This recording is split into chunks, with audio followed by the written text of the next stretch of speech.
You are now rocking with the hottest boxing podcast in the land. True Media Boxing Radio with your host, Coach Malachi Williams. True.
For the thousands in attendance and the millions watching around the world, ladies and gentlemen, let's get ready to rumble! Yeah. What's up, family? This is our boy, Coach Malachi Williams in the building. We back. True Media Podcast. Let me make sure you guys can hear me pretty good. All right, look like y'all can hear me pretty good. Let me turn this down a little bit, too. Look like my damn, you get what I'm saying? Some stuff been a little too loud. Yeah, man, we back, man.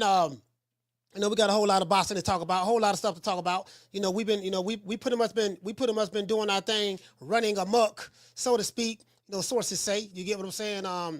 We making it do what it do, man. We've been doing pretty well. We've been averaging probably a little over 1,000 people per show. It's like that. I'm saying on both YouTube and Instagram, and YouTube and X, so to speak. You know what I mean? So, word spreading, and that's because of you guys. You guys hit the like button, you guys share the live shows. So when you share it and hit the like button and stuff like that, it helps us a lot. Get inside the YouTube algorithms, and you know how that go. You know what I mean? So I know that's another story for another day. I could tell y'all how to do that. How to make YouTube. Work for you. You know what I mean? It is a science and a methodology to it, But anyways, nothing is by chance. So shout out to everybody in the chat. Shout out to Mr. G. Mr. G, what's going on? Boss Man Tony is in the building. Shout out to Jamil. Jamil, what's going on, fam? Shout out to Sha-T. Sha-T he say that different. Hey, Sha-T. Hey, Sha-T. I be having people hit me up. Man, look, man, you gotta look, man. You gotta, you look, man, you be roasting, pretty much on the, yeah, listen, man, I'm gonna tell you something about me, right? I don't like extreme fans. Extreme man fans. In boxing, I can get it for football. Because in football, you got extreme man fans and female fans. I can get it for basketball. In basketball, you have extreme man fans and female fans. I don't see dudes arguing in the barbershop about LeBron and, his Nikes, how he got more money than such and such, and they argue about money and, look, bro, they do this in other sports. I don't know how it is in soccer and, European soccer and stuff like that. And guess what? Y'all already know. The stickiest of the icky. You want to smoke with the old boy Rick James? Bro, I got some, bro, I'm on some, man, I don't even want to talk about it, bro. I don't even want to talk about it. I don't even want to talk about it. Because, bro, right now, shit, bro, I was on some stuff like 9 o'clock this morning, bro. On the bong, though. On the bong. And, man, that shit, I'm kind of like, was still high from it. I like hours later. When I say hours later, from 9 about 2 o'clock. You get what I'm saying? No, was it 9? No, it wasn't 9. It was like 8:30. It was like 8:30. Like literally. That motherfucking Cali, it be hit or miss, but boy, that goddamn, when it's a hit, well, that goddamn Cali, Lord have mercy. Anyways, back to what I was saying though. So, Damn, I forgot what I was saying. Hey, what was I saying? hey, what was I saying? I forgot. Hey, I forgot what I was saying. Hey, Mr. G. Hey, man, what was I saying, fam?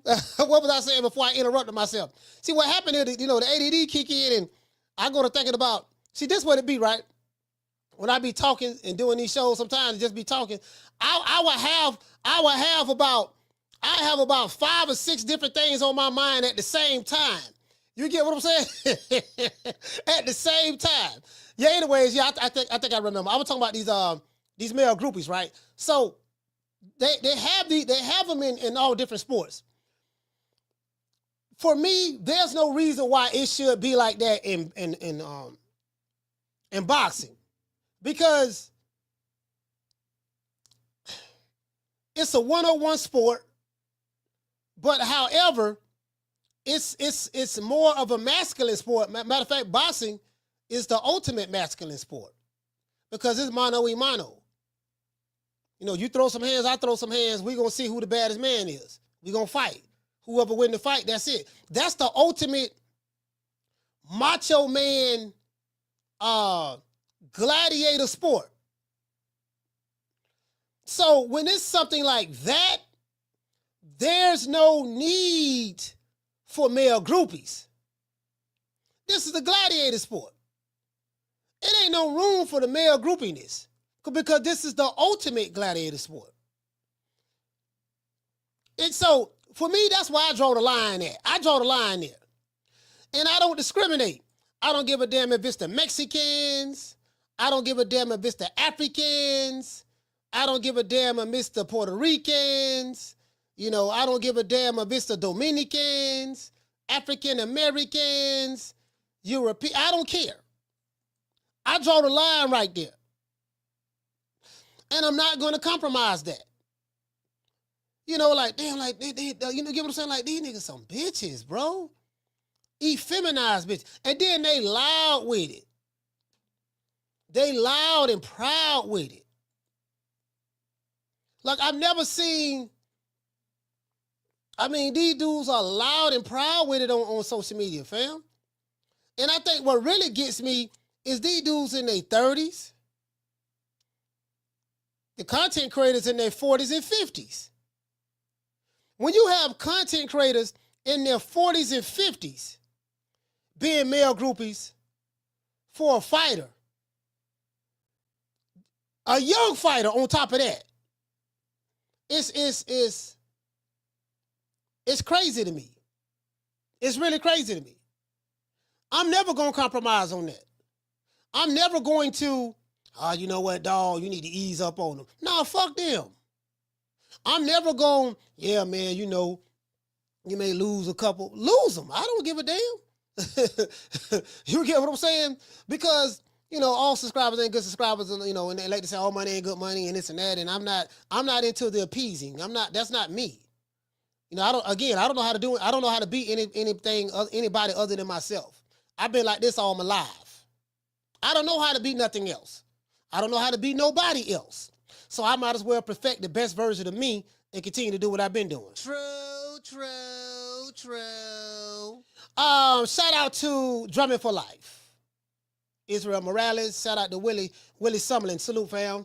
Daniel Agnew. DeMartin. Jamil. Mr. Calderon. Laylo. He said, I need some of that. What you smoking? Boy, I'm trying to tell you.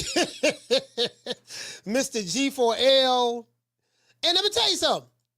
I realized where it started at in this era. Where it started at in this era, y'all already know. I play this video all the time. It was one fighter in particular who brought that effeminization of the male boxing fan, who once he become extreme, he becomes a male groupie. I'm saying in this era right here, there's one fighter. He's not a fighter anymore. He retired. He's a retired fighter. He calls himself TBE. This guy. After my God, I respected you. I respect you. After my God. respect it. After my God, give him after my God. You second to God, champ. No. I didn't listen. I respect him. I'm sorry. I respect him. Come on for the nigga pass out. Take the picture before you pass out. Yeah, get him before he pass out. Yeah. Hold him up. Yo, we gotta take this guy everywhere. Yeah. Yo, champ. He needs air. You need air. He needs air. Take the picture. Take the picture before you face the picture. That's my hero, right? That's my hero. One more. It takes a lot to do this. All right, why you pushing? Don't worry about it. Come on, I got you, all right? Hey, and this fool said, "That's my hero. That's my hero." The question I would love to ask him is, what did Floyd Mayweather do for him to become your hero? You know, a hero is someone who's been in your life all your life. Like your dad may be your hero. That's my dad, man. I look up to my dad. He was the perfect example of what a man should be, and he taught me. He raised me well. And even though I made some mistakes, man, but my dad was the one who, you know, I got a lot of my mannerisms from. I learned manhood, dignity, respect, you know, hard work ethic, stuff like that. It may be, you know, your hero may be a loved one, someone who you know who always been in your life and made a positive impact. I'm like, I want to ask this fool. Shout out to Miss Black Panther. Shout out to PG Beats. What did Floyd Mayweather do for him to be your hero? Now, I'm not hating on Floyd. You know what I mean? I like Floyd. Y'all do know I like Floyd now. Floyd, my guy. I like Floyd. Shout out to Ernie Wise. Ernie Wise, what's going on? Shout out to Mr. Tomato Can. Salute. Shout out to Marcus Warren. I like Floyd. But I don't like him like that. I don't like him to the point to where I'm going to drop down on my knees and get weak at the knees. You know what I mean? Y'all remember that song by Steve Arrington? From Slave, the lead slave, he was one of the lead. It was Drac, and it was Steve Arrington. Yeah, he became Steve Arlington. My bad. He became Steve Arrington. Yeah, he became the lead singer of Slave. You know what I mean? He made a song called "I Make You Weak at the Knees." You get what I'm saying? And then SWV came out with a song called, you know, "I get so weak at the knees, I can hardly speak." This nigga could hardly speak. Listen to the lyrics of that song. I get so weak at the knees, I can hardly speak. I lose all control. You get what I'm saying? You know what I mean? You know, I get so weak at the knees, I can hardly speak. I lose all control. And they say something else. Now look at that video when that dude say, after my God, I respected you. I get so weak at the knees. He got weak at the knees. He fell on his knees. And he had his head waist high. He had his head waist high to Floyd waist, like he wanted to give some awesome Jawsome. I can hardly speak. The nigga couldn't speak. After my God, I respected you. You know, I respected you. He couldn't speak. And then when they picked him up, guess what happened? I make you weak at the knees. The security guard tried to pick the nigga up. When they tried to pick him up, his knees got weak and he fell back down. True. Hey, bro, hey, shout out to Chastity T. That's the true definition of SWV. I get so weak at the knee. Well, this is what's going on over some of these American fighters over here in America. This is the type of man fans that we have over here in America. Bro, like, these dudes pulling up on women. I'm surprised a bunch of them ain't coming over here, but they can't. It's like, man, I want to come over there, man. I want to go over there, but this nigga here, he gonna bite me. Yeah, I'm damn sure will, bro. Let me tell you something. I can't stand a male groupie. Oh, boy, this one thing I detest. Is this one thing I detest, boy, is a male groupie, fam. Oh, my God. And I'm seeing all of this going on. Male groupie. I'm like, these niggas got YouTube channels and they male groupie. And they proud, bro. Like, they do it with pride. What she gonna say? I love my job. You know, Ego Damas strikes again. I love my dude. Like, literally, you are a professional ball gobbler. Like, you are very talented. You and Ellie sucker nigga nutsack can juggle the wet balls in your mouth without even touching them. So I'm trying to figure, you get what I'm saying? Like, so when you say you love your job, you know, like some of these do, they take pride in that. I take pride in being a male groupie. I take pride in that. But they stick their chest out and have their head up, hold their head up high, chin in the air. And I'm sitting back looking like, I got my head turned sideways. Like, man, this nigga really think he hot shit, huh? That's what my mother used to say. Oh, you think you hot shit? True. Hey, my mama Betty Jean, when I was young, right? My mom, when I was young, right? I had got dressed up one time, right? You know, I'm going out on the date. I'm finna go. You know, I got me a little honey dip. I'm, you know, my little girlfriend. So I'm finna go out. You know, I'm jumping in my car, finna go out. I don't spray. Back then, the cologne was Dracar. It was a cologne called Dracar. Back in the day, you know, you had some of that. You know, everything was spiffy, right? So I had some of that there, right there. And I'm going out the door. My mother stopped me. She said, "Look at you. You think you hot shit, don't you?" He said, my mama told me that. My mama told me that, no.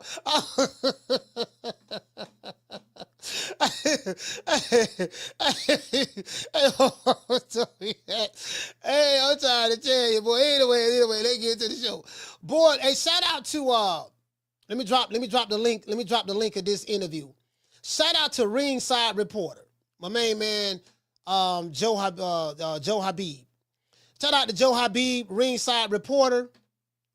This is the actual, let me go ahead and drop it in the chat. This is the actual interview. This guy, that's it right there. There you go right there. This guy, his name is Randy Gordon. Randy Gordon, he was the former head of the NYSAC, New York State Athletic Commission. There's no one who is more qualified to ask the question. Like, you can ask Rick Glaser, he can tell you what it is. You can say, I don't like Rick Glaser, I don't like him anyway. You know, okay, that's fine. You know, Steve Kim said it, you know, let it be known. Well, I don't like Steve Kim. Okay, fine, you don't like Steve Kim. Tank can come out and say it. Oh man, with Tank, you know, I'm gonna act like I ain't heard that. Okay, cool. So everybody's talking about this, from Timothy Bradley to whatever, right? It is what it is, right? So I want to give a shout out to Ringside, because this is really, really good. For you to get the commissioner, the former commissioner, the head of the New York State Athletic Commission on your show and do an interview, that was dope. I'm like, oh. Somebody sent this to me. Shout out to everyone who sent me messages, sent me videos and stuff in my Instagram. Please continue to do that. I really appreciate you, brother. Somebody sent me this yesterday, and I said I'm going to talk about it today. Anyways, let's get into the show. Former New York State Commissioner explains the Tank Davis versus Lamont Roach controversy.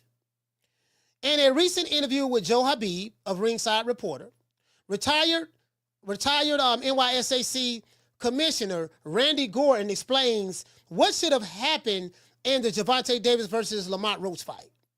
Randy Gordon gives a step-by-step account of what referee Steve Willis, not to be confused with Bruce Willis, referee Steve Willis should have done in this controversial fight.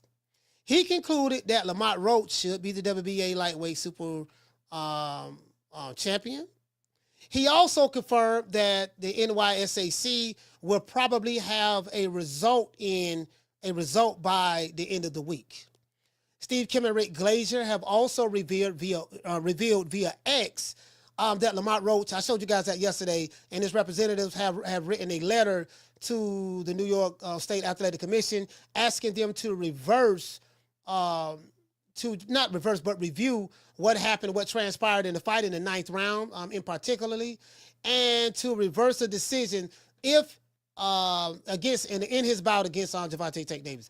Let's give everybody a round of applause. Also, we want to give a special shout out to our sponsor, Foster's Barbershop, 1923 West Main Street. If you are in the city of Tampa, you want to get a haircut, go to Bookski, book an appointment, and you will get an exclusive haircut. When I say exclusive, I'm talking about, everything gonna be good and Gucci from a standpoint of, you ain't got to worry about having a whole lot of people in line and stuff like that. It's gonna be in and out.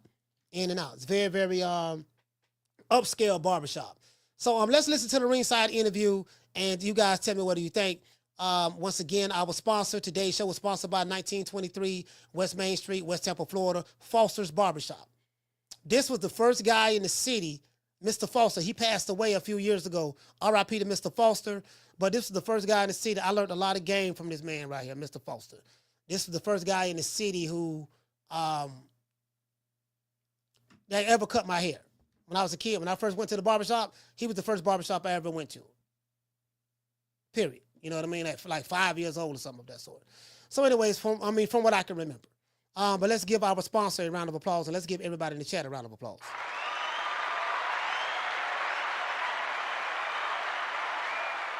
I'm a rep for Foster every day of the week.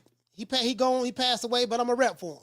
You get what I'm saying? That man gave me so much game, and he's gone now, but he's still alive in spirit. Anyway, let's get into the show right quick. Now, this is the actual interview right here. Let me show y'all this right here. Shout out to everybody in the chat. Shout out to Miss Black Panther, G5 from the Bronx, the Martin, the lovely Miss Connie, Green Eyes P, Montre, NPR, Dodge J, Oak Tree, I put you to the test. Hey, you know what? Hey, Oak Tree, boy, that was my favorite Morris Day song, boy. That Oak Tree, you know what I mean? Now shake the leaves, you know what I mean? You know what I mean? When it comes to dancing, I'm the best. Oak Tree, you know what I mean? Yeah, listen, but you know what? Really, we gotta shake your leaves. You gotta shake your leaves. See, y'all don't know nothing about that, damn. You jitterbugs don't know how to do the Oak Tree.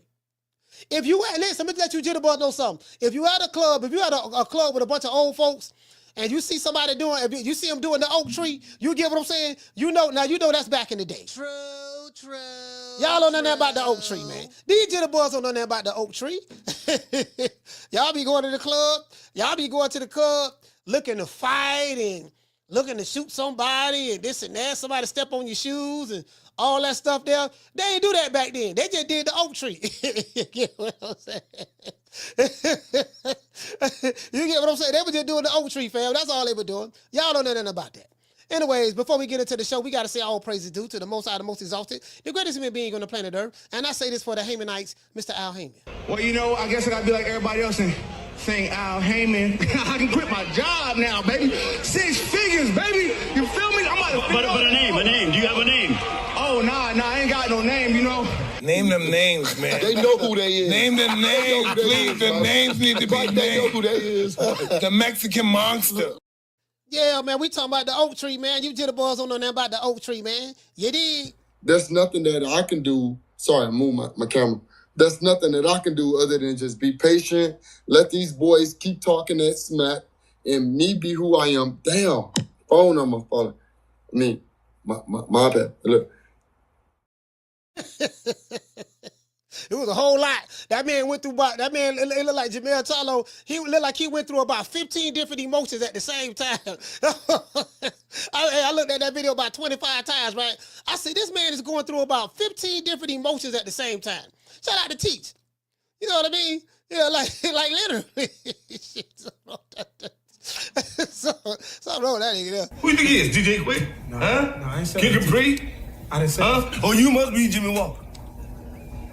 Blue, you ain't nothing. You don't deserve nothing. You don't get nothing. You get what I give you. I got a contract between me and you that say you do what I tell you to do. Therefore, shut the fuck. Don't say nothing. Don't speak to me. Don't look at me. I just want money. I just said. Blue, if I raise up, gonna be trouble. Trouble. I'm walking off. Yeah, man, you get what I'm saying? That's all I'm saying, fam. All I'm saying, fam, is this here. Hey, you know what? Shout out to Gloria Day and the Family Set Trips. Gloria Day and the Set Trips. These niggas don't play. These niggas don't play. We don't play. You ain't heard. They be tripping. We be tripping. So they swerving on. No faking and no snitching. And repping hard for the set. Oh, mamas, it ain't no lie. Because niggas gonna bust. Niggas gonna bust. Yeah, we be tripping sometimes. We be set tripping. We be set tripping sometimes. Yeah, nigga, what set you claim? I'm gonna take a maniac. What's up? I want all the smoke. You get what I'm saying? So I'm battling. So since I've been on this YouTube stuff, I've been battling just these extreme man fans who have no shame at all. You get what I'm saying? They have no shame. You know, it's really funny. But before we get into the show, I want to look at this interview. I want y'all to just hear what this commissioner has to say. But before we do that, y'all know I went back in the studio. Shout out to my main man Tank Davis, Baltimore stand up. Y'all don't win platinum, baby. Red, you finna look good at that. Oh! Yes, sir. You finna look good at that. Roach ain't got nothing on me. I'm the Ray, goddammit. Okay. I'm smushing bud. I'm gonna get to this fight. I gotta put the grease on it. You definitely gonna win with this. Damn. You don't think you using too much oil, goddammit? Girl, calm down with all that damn grease, man. He ain't gonna be able to punch me in a minute, goddamn. No, you need this. You need to I can't see it in my damn eye. How the fuck I'm a box? It'll dry up. Girl, calm down with that damn grease. There you go. Go ahead. I got a damn match. That's the guy in my eye. What Roach at? Put his smushes at. Hey, we going platinum with this one, baby. What happened? I just got my hair done 2 days ago, and she put grease in my shit, so the shit was like, like when you sweating and things like that, and the grease come in my face, it burnt my eyes type shit. Damn, why y'all booing like I'm saying bullshit? Like, this is real facts. Come on, man. I just got my hair done 2 days ago. Swing the remix guard. I just got my hair done 2 days ago. I just got my hair done. And she put grease in my shit. I just got my hair done 2 days ago. I just got my hair done. I just got my hair done. I just got my hair done 2 days ago. I just got my hair done. And she put grease in my shit. I just got my hair done. I just got my hair done. I just got my hair done. I just got my hair done. I just got my hair done. I just got my hair done. Why y'all booing like I'm saying bullshit? Like, this is real facts. Like, this is real facts. Why y'all booing like I'm saying bullshit? Like, this is real facts. It burnt my eyes. Like, this is real facts. I just got my hair done 2 days ago. I just got my hair done. I just got my hair done. I just got my hair done 2 days ago. Let me tell you something, boy. Listen. Tank, I got to take my head out to you, man. You made it hit, bro. I ain't know you can rap. You good, dog. You good. I like it, bro. I ain't gonna lie. I can't wait till you and Ryan Garcia go on tour. Do that. I just got my hair done too. Hey, you know what? If I'm Tank, I take this and run with it. I say, you know what? But see, Tank ain't got the sense of humor like that. You know, I think he got a complex. So he ain't got a sense of humor like that. But if I'm Tank, I take it and run with it, dude. I'll go in the studio. I do a video shoot. And I have a bunch of females in the beauty salon. And he talking about I just got my hair done. And if I'm Tank, I have my hair blown out in like an afro. And I'm getting my hair braided and then show it in fast time where it's getting braided down and stuff like that. If I'm him, I'm taking it around with it and just laugh at it. True. That's what I would do. You know what I mean? You know, I think that's the comedy side of me. That's what I would do. But to take it maniac, no man, I'm just saying though, we don't even play like that. The take it maniac, they having an aneurysm right now. I'm like, man, I take it around with it. I take it around with it right now. Right now, listen, you got to lay up.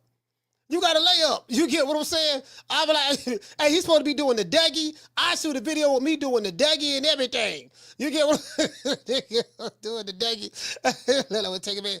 Hey, Green Eyes P. No, don't delete his comments. Don't delete his comments, Green Eyes P. Don't delete his comments. I mean, if he say something you don't agree with, don't delete it. You know what I mean? As long as he ain't being too disrespectful now, but don't do that. Yeah, but now, you know, hey, so you back, huh? Hey, Raw TV, I saw you, I wonder if you, I want to count, what kind of account you got? Let me see how long you been around. This nigga, man. You probably a little kid, too. Yeah, you probably a little kid, that's all. You probably a little kid. I saw the replay of the show. and I saw some of the dumbass shit you were saying. I said, oh man, this mean, you know what I mean? You know, you hide behind the face of this avatar, so it is what it is, man. It is what it is. But since you over here, shout out to Reggie. Hey, okay. Dropping that quarter over, bam, dub on your boy. Hey, Leroy. Super chat received. Playtime's over, boy.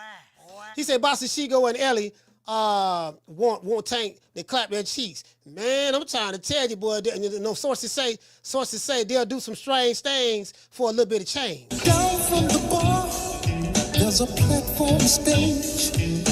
People pimping, sharp as razor blades. What the nigga name? Raw TV. Raw TV, I got something for you. sit right there.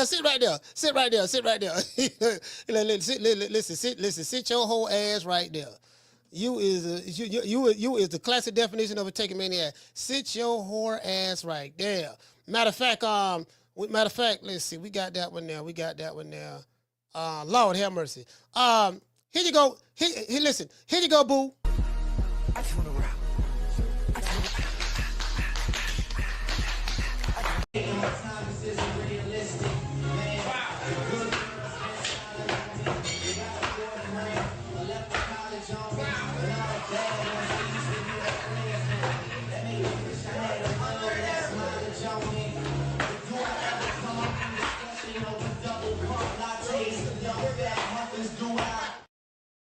Here you go, boo. Hey. Yeah. Oh, that look good.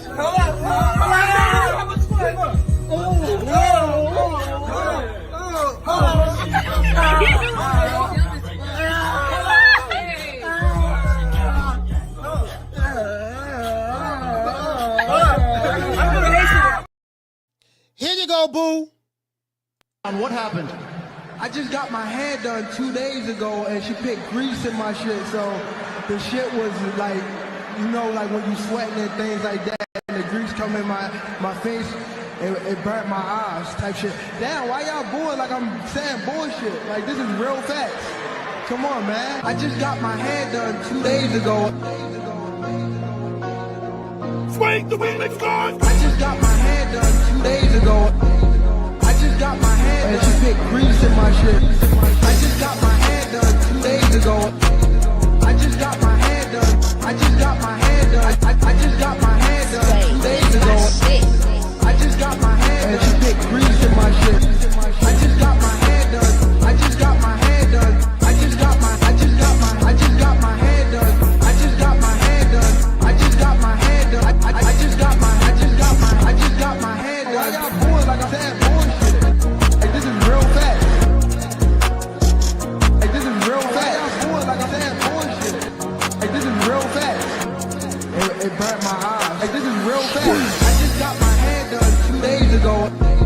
I just got my hair done. I just got my hair done. I just got my hair done 2 days ago. Yeah. See you that nigga, you wish that when Tank hair was getting braided, you wish that you was the one that was greasing his scalp. You the dude, you taking maniacs.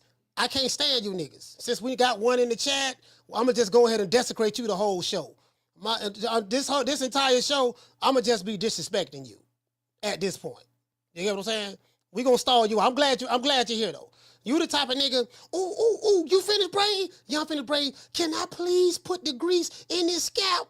What you talking about? Yeah, please, come on, let me do it. You that nigga that's gonna be paying attention to details. True. Boy, look here, boy. Ooh, Lord have mercy, boy. Listen. I hope like hell, you know, if you don't have a daddy in your life, I hope you can find a father figure. You need one. I can tell a nigga like you probably don't know who your daddy is. I can tell that there. Anyways, but since you sitting here high behind the avatar like a little hoe, don't worry about it. Just stay right here. I got something for you. Anyways, this is. Hey, listen. And when the phone lines open, because I know when I drop the phone lines, you didn't call the show. So when the phone lines open, just call the show. You got something to say, get it off your chest. This is my last time acknowledging you in the chat. Okay? We got almost 700 people watching the show between YouTube and X. So, all right, let's go over here. Let's see what's up. Bam. So This is Mr. Randy Gordon over here to the right. And this is Joe Habeeb of Ringside Reporter. Shout out to Habeeb, man. So, again, I do not own the rights to this material. It's for educational purposes only. Now, again, this is his name is Randy Gordon. He's going to explain to you who he is, who his title is, and he is the former president, the head honcho of NYSAC. So let's hear what he has to say, right? Again, these guys are slow. These Taker Maniacs are slow. They're not the most educated people in the world. They're not the brightest in the world. They really don't know how to communicate, and they're kind of slow. So you gotta be patient with them. So what I'm doing is I'm kind of like performing an exorcism at the point. I'm performing an exorcism. You get what I'm saying? Trying to get those meat gobbling ways out of them. And since they want to come over here and watch, it's only right that I disrespect them and punish them like I've been doing for the past 3 going on 4 days. True. I say I'm gonna just punish these niggas. At this point, I'm gonna just punish them. Okay, let's go. All right. Good afternoon, everybody. I am here with the former New York State Athletic Commissioner, Randy Gordon. Randy, how's it going? Nice to see you. Good to have you back again. Nice to be back. Hope you and everybody else is well out there. As good. We are a couple of weeks away from spring, and I always love it. All right, let's get over spring. Lamont Roach, that infamous. That's right. So the big news this week: Gervonta Davis, Lamont Roach, that infamous 9th round, and Mike Coppinger said that I guess the New York State Athletic Commission is going to review that, and I have the instant replay policy here in front of me, and also too, Chris Mannix mentioned that he contacted some officials, some referees off the record, and he said all the referees he talked to said that was a knockdown. And we can all go back to that Floyd Mayweather-Carlos Hernandez incident when Floyd Mayweather hit Carlos Hernandez, hurt his hand, and then he just took a knee, and the referee started counting. So to my knowledge, and you can correct me if I'm wrong, once a fighter takes a knee. So I'm glad he started out with the knee. I'm going to tell you why. I told you guys I'm past the knee because that's the heel that the Taker Maniacs are choosing to die on. And I specifically said, well, y'all already dead on that hill. Because if that's the hill you choose to die on, you're dead. You can't even defend that. So it is what it is. They're doing a terrible job at doing that. They don't know how to defend it because it's indefensible. But I gave them that for argument's sake because these niggas is slow. I'm telling you, these are special. I'm talking about Barney, I love you, you love me type motherfuckers. Like literally. But anyways, let's go. Automatically, that's a knockdown. Hurt his hand, and then he just took a knee, and the referee started counting. So to my knowledge, and you can correct me if I'm wrong, once a fighter takes a knee, automatically that's a knockdown, and the referee just starts counting. All right, so he said once a fighter takes a knee, automatically that's a knockdown. Let's go. And we're not talking about if you have a fighter on top of you and the referee's trying to break y'all up and you drop down to one knee to keep the guy weight off of your back. That's not a knockdown. Cause I know you niggas been trying to use that and you can't even do that. You're too slow. Let's go.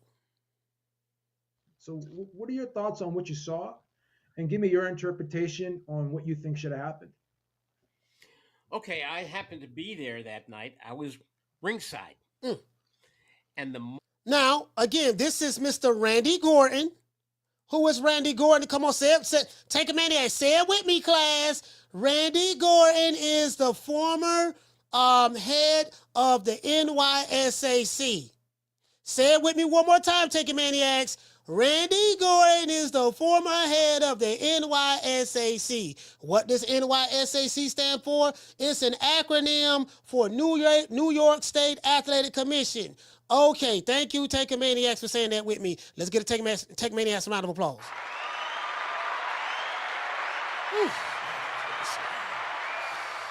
Anyways, let's continue. That Gervonta Davis took a knee. You heard the shouts from all of my colleagues. What's he doing? I wasn't asking that. I was basically out of my seat yelling, knockdown, knockdown. And then it was like, count, Steve, to the referee, Willis, count. The moment that happens, the rule is if any part of a fighter's body other than the soles of his or her feet touch the canvas, it's a knockdown. Notice he didn't say the feelings is. This ain't about your feelings. This is not about your race, nationality, color, or creed.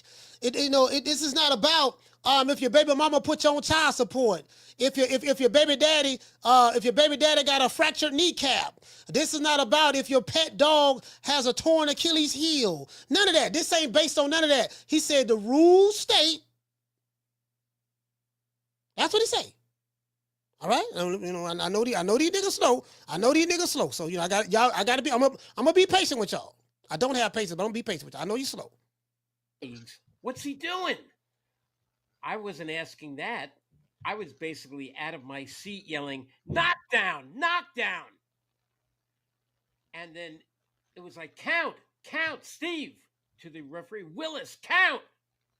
The moment that happens, the rule is if any part of a fighter's body other than the soles of his or her feet touch the canvas, it's a knockdown. If you get hit on the shoulder and you fly backwards and you trip and your butt hits the floor, it's a knockdown unless the referee says no knockdown, he tripped, she tripped. Now, you heard what he said? If anything on the fighter's body other than the soles of his feet touch the canvas, it's a knockdown. I'm past the knockdown. I'm past that. But I just want to know, since it's the hill that they're choosing to die on, so what you do, you go up to the hill where all the Taking Maniacs at, and you make sure that it's funeral services. They're arguing the wrong point.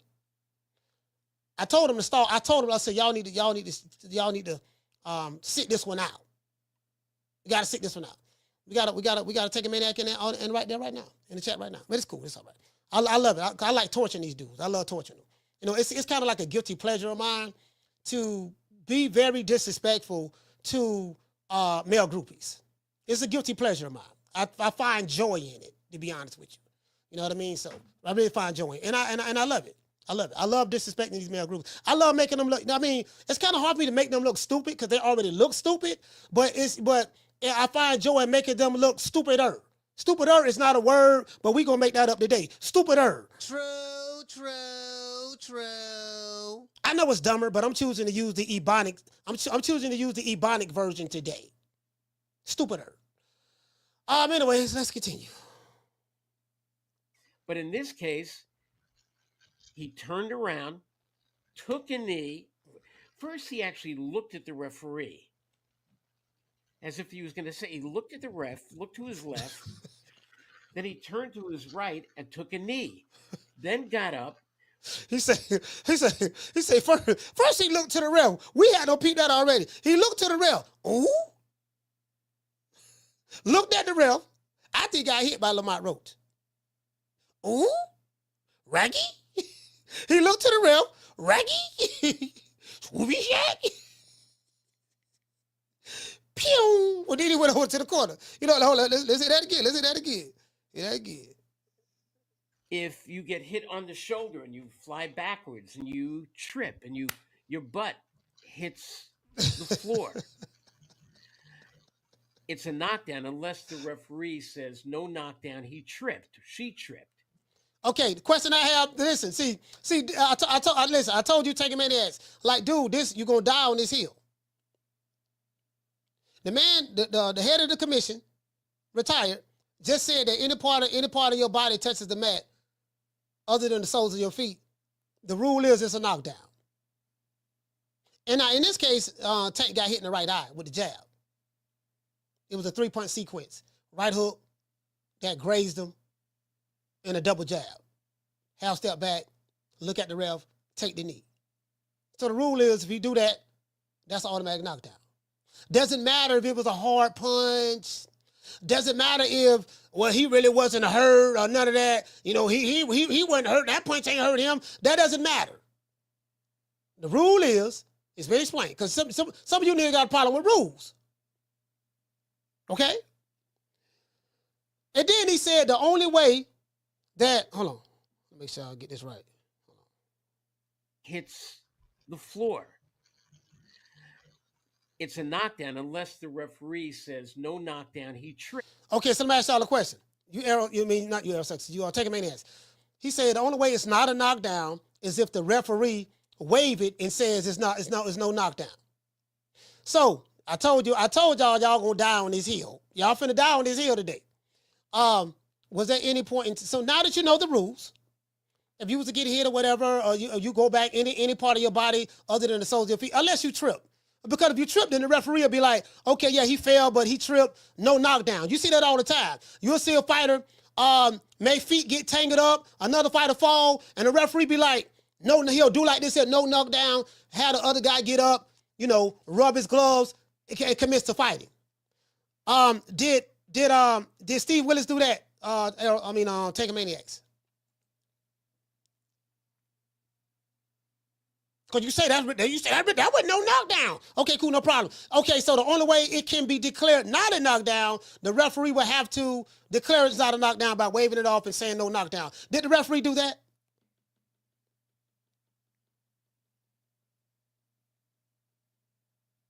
You take their strong points and you show them that their defense is defenseless. Let's continue. She tripped. Hits the floor.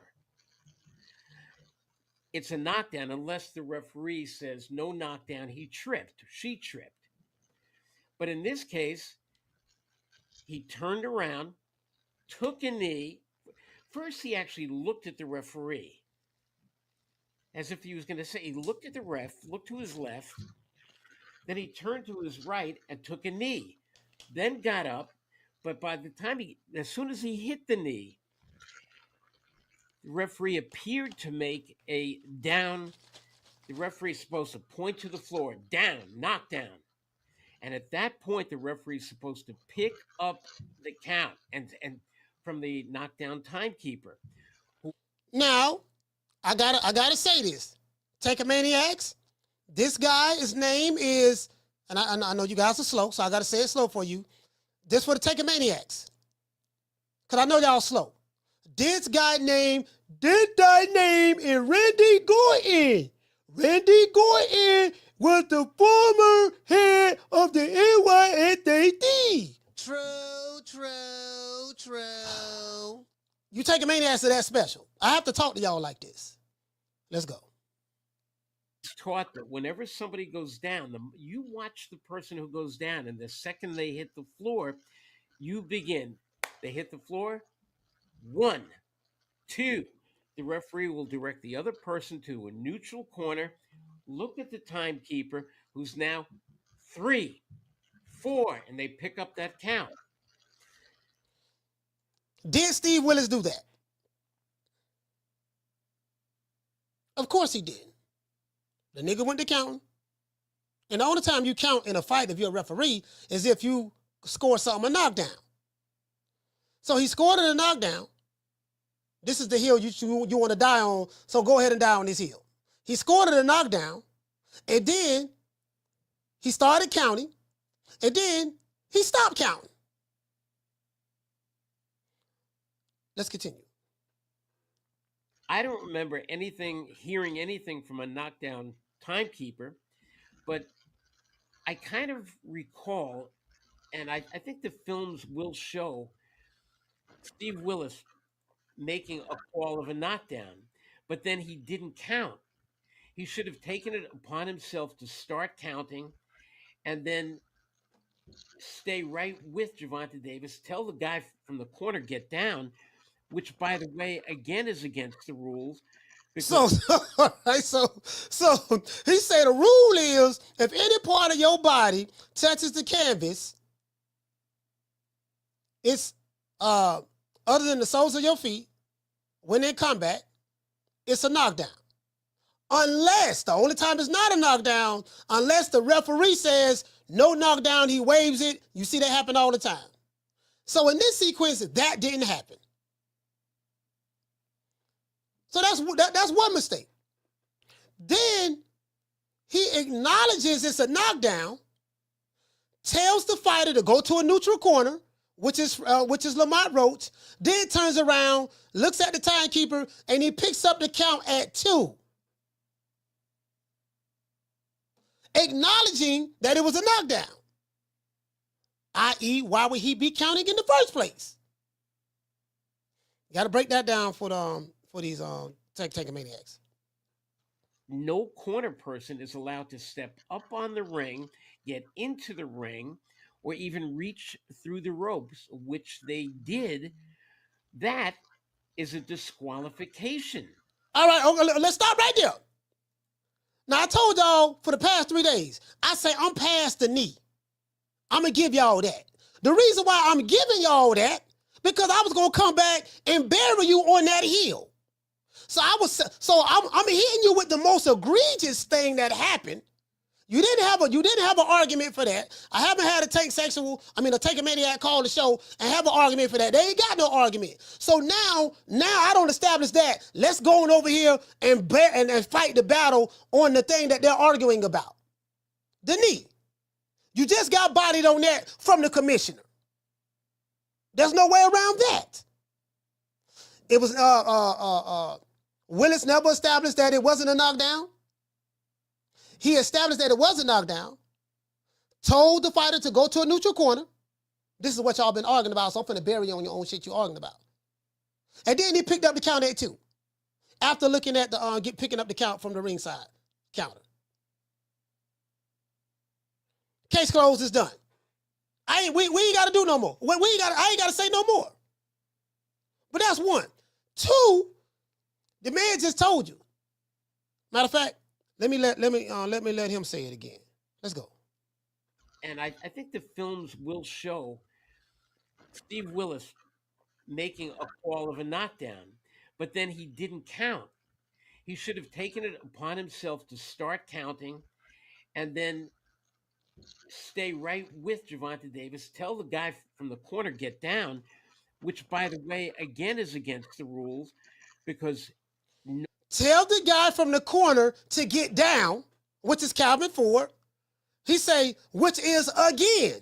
Again meaning it's something else, another infraction, which means again is against the rules. So we got a whole lot of shit going on right now. A whole lot going on. Let's continue. Corner person is allowed to step from the corner, get down, which by the counting, and then stay right with Gervonta Davis, tell the guy from the corner, get down, which, by the way, again is against the rules because no corner person is allowed to step up on the ring, get into the ring, or even reach through the ropes, which they did. That is a disqualification. Now, what did he say? Nobody, corner person, is allowed to step up to the ring, make contact with the fighter, wipe his face and all that stuff right there, while the fighter got his body outside of the ring, half of his body. He said that's an automatic disqualification. So not only have I blown up your knee argument, whether he was hurt or not is irrelevant. He took a knee after a punch. I don't blow that up already, but then, and I also don't blow it up, it's supposed to be an automatic disqualification. Those are the rules. You can't get around that. This ain't about your feelings. This ain't about if you want to make love to Tank. This ain't about what city you from. This ain't about what your race is, color, creed, nationality, what your religion is. Do you like Tupac or Biggie? This ain't about none of that. This ain't about what set you claim, whether you're blood or Crip, whether you, what neighborhood you from. This ain't got nothing to do with that. This is about 2 things. The rules and whether the rules broken. It's about 3 things. The rules, whether the rules broken or not. Two things. Because as I said before, if Lamont Roach would have did that, we already know what it'd be. Let's continue. So any way you want to look at this, if you don't want to use the DQ, because I got to tell you, if I was head of the commission again, I would get rid of that rule. I see no reason that a fighter should be punished so badly that they lose on a DQ just because their corner person jumped up on their ring apron or whatever. Let's say you're winning the fight, and now, for whatever reason, one of your corner people jump up in the ring. You can't lose the fight for that, and I would have wiped that out. But it's still there. But the fact is, it should have been a knockdown. It should have been a 10-8 round. You don't know how the judges would have scored it because, quite frankly, I thought that Gervonta Davis might have been winning that round. You know, they might have made it 10-9, but chances are they would have made it 10-8. And look, two of the judges had it 114-114. So just one more point towards Lamont Roach would have given him the fight. He should be champion. And yeah, the commission is reviewing it.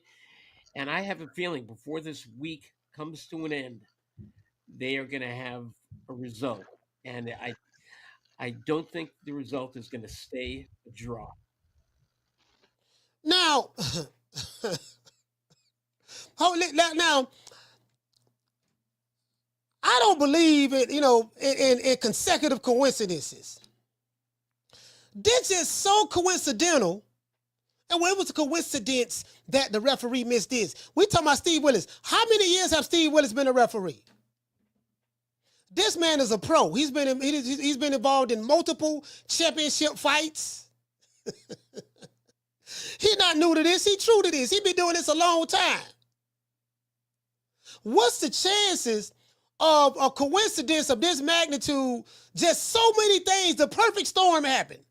Oh, man, I counted as a knockdown. I was told Roach to go to a neutral corner. I was counting. Then I forgot to count. Then he went to the corner.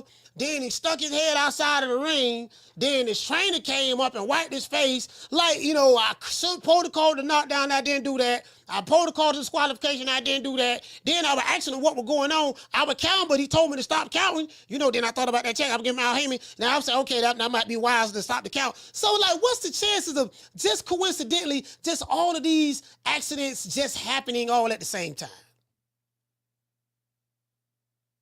And then someone asked me to say, Coach, do you think boxing is fixed? I said, well, all organized sports is fixed. Boxing is not an organized sport, but all sports is fixed, especially when anything that's dealing with gambling and money.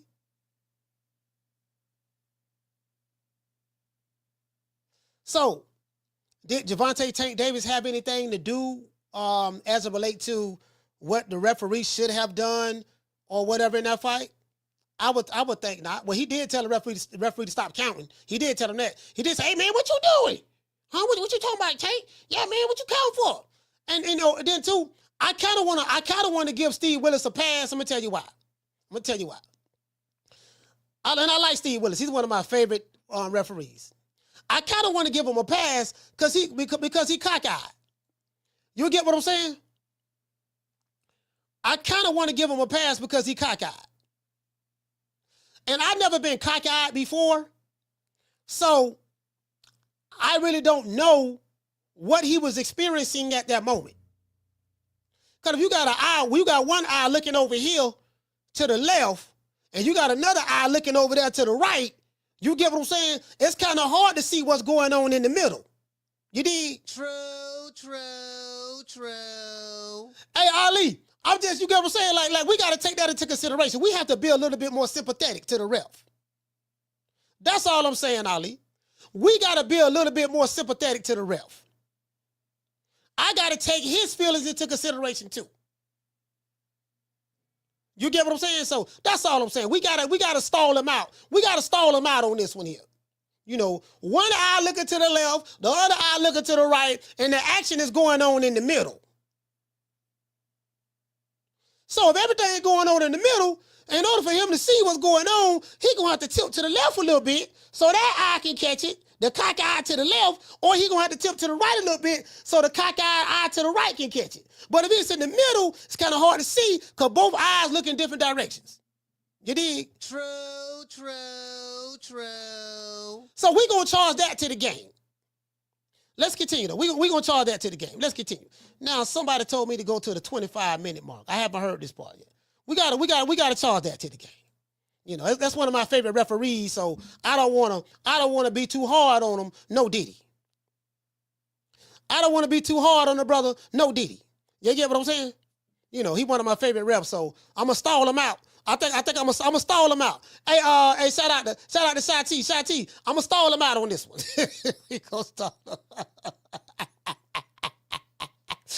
Hey, shout out to Charles Wharton. I'm gonna stall him out.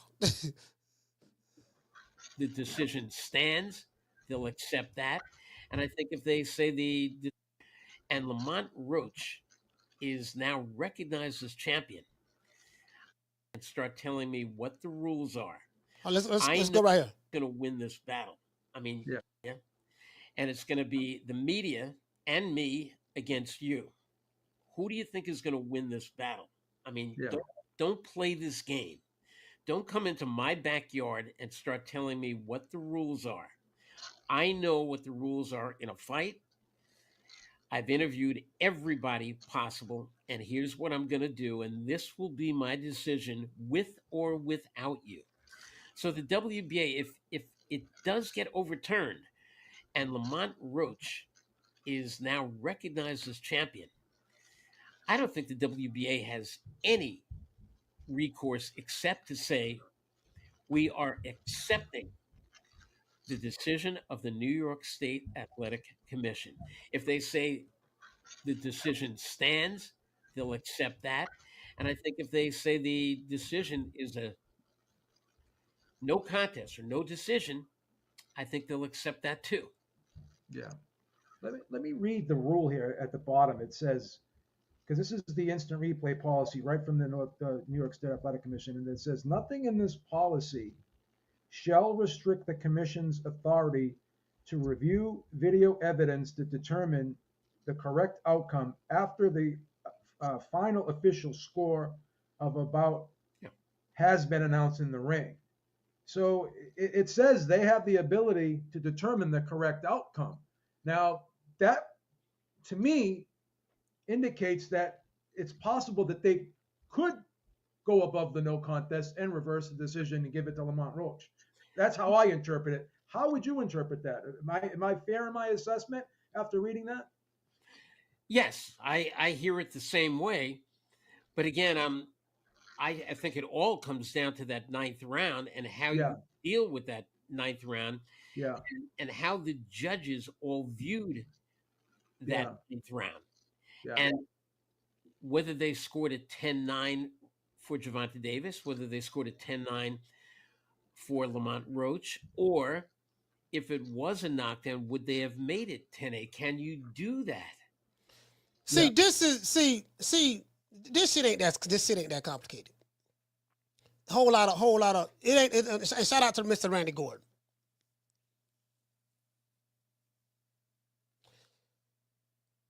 If the New York State Athletic Commission doesn't do anything in this situation, then let's say another fighter fighting in New York do the exact same thing that Tank did.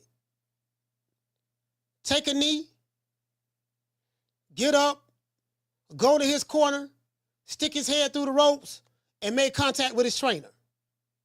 You can't punish that guy with a disqualification or whatever and say this is what the rules say. You cannot be selective in when you want to apply your own rules. If you're going to do that, you got to do it for everybody. So if they don't do nothing about it, they lose all credibility because you can't sit back and say, all right, yeah, man, you can't do that. We're going to punish this dude for doing that. We're going to make an example from this point forward. No, you picking and choosing when you want to apply your own rules, depending on who the fighter is. That's why everybody's looking at the NYSAC right now. Everybody's looking at them to see exactly what they are going to do. Because if they don't do what their rules say to do, they lose all credibility. And it add credence to, you know what, this shit was fixed. This shit was fixed from day one, from jump. Because Tank already told Lamont Roach in the ring. He said, you know, you know they ain't gonna give you the fight, right? Tank knew what time it was. He already knew he wasn't gonna get. Roach already knew he wasn't gonna win from what Tank told him. You get what I'm saying? There's no selective outrage. There's no selective outrage. You know, there's no, okay, I'm going to pick and choose when I want to apply a rule. You know, I ain't going to do it this time, but next time I'm going to do it. Because if I'm a fighter, I'm going to appeal whatever decision. Let's say something was to happen and you want to apply the rule to me. And let's say I stick my head out of the ring or whatever. If I do the same thing, right, something similar, or I take a knee and walk off and all that, turn my back and all that stuff there. Let's say I do that, and let's say that a fighter get disqualified by the referee or whatever. I would appeal that decision and say, well, look, y'all didn't do that when Tank did it against Lamont Roach. So why are you holding me to a different standard that you held him? It's like, why are you applying your rule to me, but you didn't apply it to, you get what I'm saying? Like, you can use that as a part of your appeal to appeal their decision. Let's give everybody a round of applause. Yeah. Yeah, see, this is why everybody looking at him. This is why everybody looking at him. Shout out to Miss Black Panther. Shout out to Miss Black Panther. I'm looking at this tweet right here. Somebody sent me this tweet.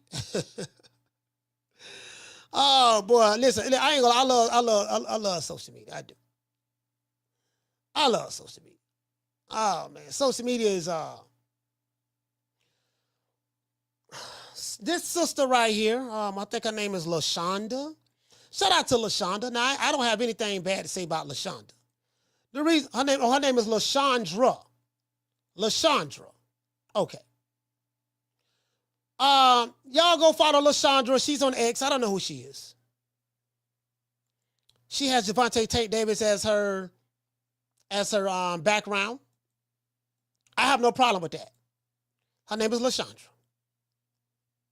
Deloach Boss Lady. At Deloach Boss Lady. She follows me. I said, and I haven't followed her back yet. I don't know. I didn't know. You know, I have quite a few people follow me. I gotta, you know, I don't really be checking it like that. But anyway, she has a picture of Gervonta Tank Davis right here as her not her profile pic, but you know, as her background. I have no problem with that.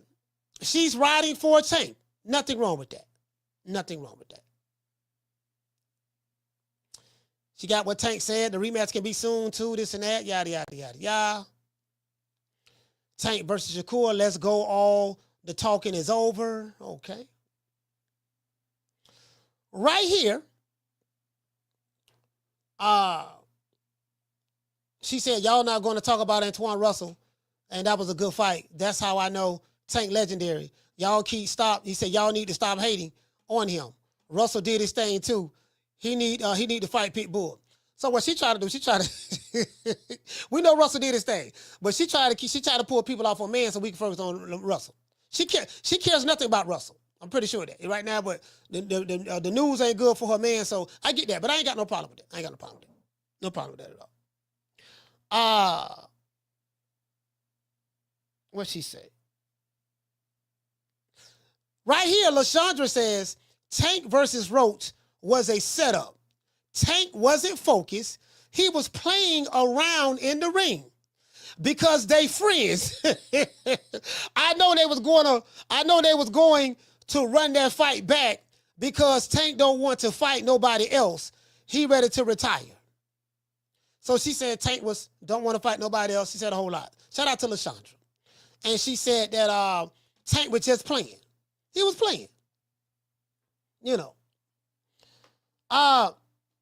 Tank has had, 32 fights? Out of 32 fights, this the only one where he was playing at.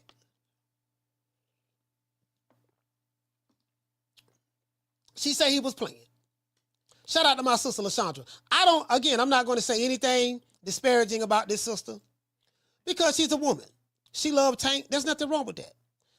Listen, she got a Tank profile pic in the background. There's nothing wrong with that. There's nothing wrong with a woman loving a man. There's nothing wrong with the woman showing a male boss of favoritism and going all out to defend him to the ends of the earth. There's nothing wrong with that. She's a woman. That's what she's supposed to do. I'm not upset with that. There's something wrong if LaShondra was LaRon. If it was LaRon and LaRon was saying the same things that LaShondra was saying, then that'd be a problem. True. Damn, dog. I mean, you dig? I'm like, then that'd be a problem. When, if LaShondra said that these boys are jealous of Tank because he everything they want to be. He has star power. Check. He has chrome hearts, braids, leg tats. That won't be a problem. She's observing, Gervonta Tank Davis from the top to the bottom. There's nothing wrong with that. The problem is when you goddamn Tankamaniac start doing it. And y'all don't see nothing wrong with it. That's what I have a problem with. True. Niggas ain't got no masculinity. Shout out to Moon Man. Hey, okay. Dropping out $2 super chat. He said, real question, where Al Heyman at though? Real answer, I have no idea. Shout out to Mr. Calderon. Hey, okay. Dropping out $2 He say, if this isn't overturned, I just take an unlimited amount of knees every time I got hurt in the ring. Don't think this is a door they want to leave open. Yeah, I think everybody is kind of like, we want to see exactly what they do. Down from the bar, there's a platform stage. People pimping, sharp as razor blades. Yeah, I ain't got no issues if a woman, if she say, I love Tank, he can't do no wrong. I got Tank boxer shorts on. I got posters of Tank on the wall. When I wake up in the morning, I kiss his post, I write him love letters. Guess what? You ain't gonna hear one word out of me. And go ahead, sis, I'm gonna tell you, go ahead, sis, ain't nothing wrong with that. It's these dudes though. But he got there take a maniac. Lord have mercy. Let me go ahead and drop these phone lines, man. Phone lines open, man. 530-494-9636. So you heard from Mr. Ronald, what the brother name is? You heard from Mr. Ronald Gordon. This interview was conducted by Habeeb with Ringside Reporter. Y'all go subscribe. And this guy was the former head commissioner of the NYSAC. So there's nobody that knows the rules more than him, better than him, as it relates to what New York would do. That's very important. But before we get into the show, we got to say all praises due to the Most High, the Most Exalted, the greatest human being on the planet Earth. And I say that sarcastically, Mr. Al Heyman. Well, I guess I got to be like everybody else and saying Al Heyman. I can quit my job now, baby. 6 figures, baby. You feel me?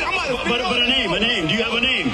Oh, nah, I ain't got no name, Name them names, man. They know who they is. Name them names, please. The names need to be named. They know who they is. The Mexican monster.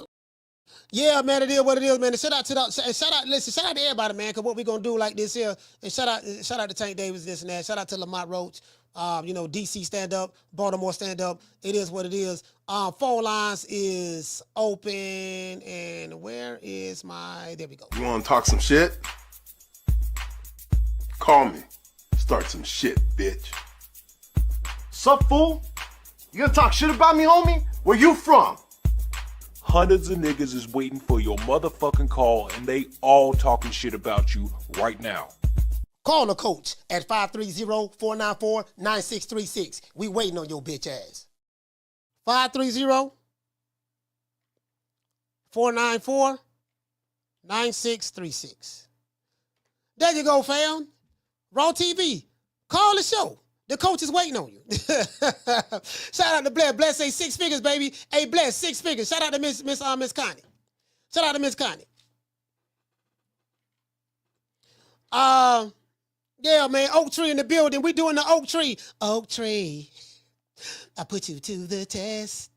Oak Tree, when it comes to dancing, I'm the best. Shout out to Morris Day in the time, man.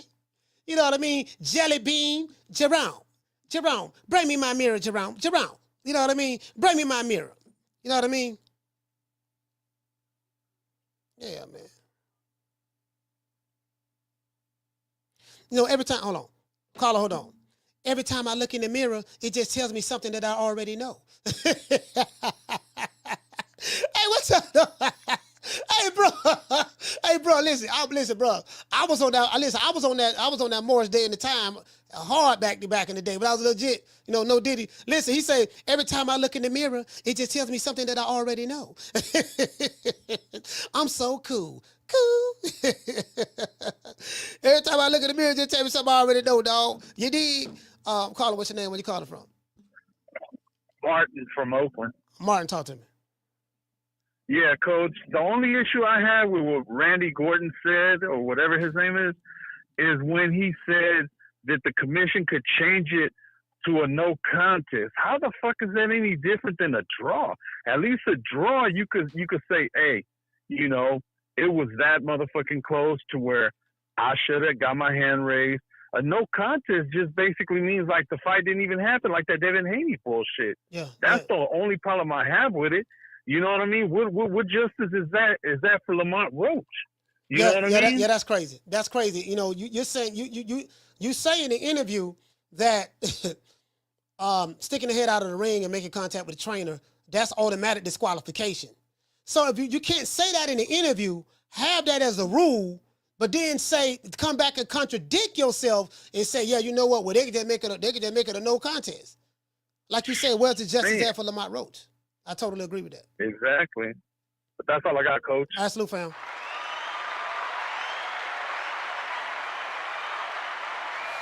Yeah. I caught that too. I caught when he said that. Now, me personally, I don't. I could be wrong. I think this is a big nothing burger. I think nothing is going to happen. I think Tank will still be the WBA champion, and that's what I think. I could be wrong. I hope I'm wrong. I don't trust these sanctioning bodies like that. I don't trust these commissions. We already know the sanctioning body's crooked. We already know that, and we know the sport of boxing is a crooked sport. We talk about somebody like Gervonta Tank Davis. He's one of the biggest names, and they say he's the face of boxing. That's what they say. You know what I mean? I don't see it, but that's what they say. They say he's the face of boxing, and I just don't foresee them doing that to no, we can't. We can't. I don't see them doing that. If it was any other fighter, it wouldn't be a problem. If it was any other fighter, that would have been settled right that night. That would have been settled that night. If it was any other fighter, it would have been. You get what I'm saying? I don't see them doing anything. I'll call it. Hold on. Martin might be right. They probably just said we just gonna make it a no contest, and which is still ain't the right thing to do. So I don't know. We'll see. But Lamont Roach said something as well that they thinking about returning it. Me, I'm not optimistic. I'm hoping that I'm wrong, but I'm not optimistic, to be fair. But what I am going to do, I just wanted to point it out so we can see how flawed these niggas is, because all this shit flawed. Again, it's not Tank's fault. Well, Tank did what he did, but he's not the referee or the commissioners. So you can't blame him for the actions or inactions of the referee or the commissioner. And you can't blame Lamont Roach. At this point, it's out of the fighter's hands, and the people who's supposed to have rules in place that everyone should follow. We're gonna see what they do, but I don't have any faith in these dudes. I'll call him. What's your name? Where you call it from? What's up, Coach? Jerry. Jared, talk to me. Be more. There's a lot of axioms in boxing, like you're only as good as your last fight. Styles make fights. I think most of them are junk and really are just nonsensical. But one lesser used one is, you can watch boxing your whole life and see something, theater on its face, see something that you never seen. I've been watching boxing 45 years. I ain't never seen what happened in that fight take place in another fight that I can remember. Guy goes down to a knee, right there, flat out, from what we've been told watching boxing our whole lives, is that's a knockdown right there. If you take a knee, that's a knockdown. There's no argument about it. Not only did he take a knee, he walks over to his corner and gets his face wiped off. Like he took his own personal time out. He took a time out, yeah. You know? Yeah. Yeah, he basically just took a time out. And the ref, I've seen this ref before, like we all have. And, you know, so far so good. But I'm sorry, man. I can't. And like you said, it wasn't coincidence, man. He's seen what happened. He's seen what happened. Yeah. And what it underlines is exactly what you just said and what I've known for years. And I really know it, where some people hear it and they might even repeat it, but they don't really realize it is boxing is a corrupt sport, period, head to toe, top to bottom. Yeah. Everybody involved. The fighters are the only honest players in boxing, but everybody else is corrupt to the bone. And this is why, part of the reason why Tank Davis, people say he's not a fast starter. Well, he doesn't have to be, and he knows that. He knows that he's not going to lose a decision. And even if the point was deducted there, I still don't think he would have lost the decision. Yeah. And in the wake of it, it ain't going to matter, because the only ones that are really going to know or care about it are hardcore fans, you know, the regular fans, and even a lot of, you know, boxing fans in general seen and feel that Roach won. So, yeah. You know. Hey, Jerry, yeah. I don't mean to interrupt you, but, bro, like, listen, there are podcasts, like very popular podcasts on social media. They didn't even know who Lamont Roach was, but they know Tank, and they love Tank.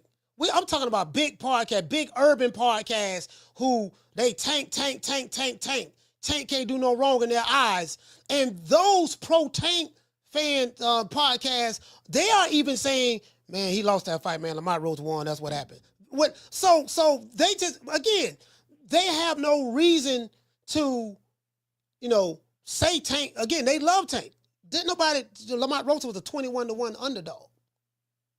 So, yeah, that's a little you know, crazy. and they like, people I know that was there was like, yeah, dog, you know, it was, yeah, man, he won that. You get what I'm saying? So all of these people can't be lying. They're going by what they saw. But I'm past all of that. That's subjective. If you have a rule, Jerry, that says, just like what you said, if you have a rule that says if a fighter get hit, he takes a knee or whatever, because they try to say he didn't get hit. He did get hit. He got hit in the right eye with the left jab. Yes, he did. Yeah. Now, he barely got hit. You can say he barely got hit or whatever. That's not the point. The point is contact was made. He took a half step back, looked at the ref, and he voluntarily he took a knee. If you go by the rule, that's supposed to be counted as a knockdown. Matter of fact, how we know? Because what did Steve Willis do? He told Lamont Roach to go to a neutral corner, and he picked up the count at the count of 2. So that's how we know right there. His action showed us that.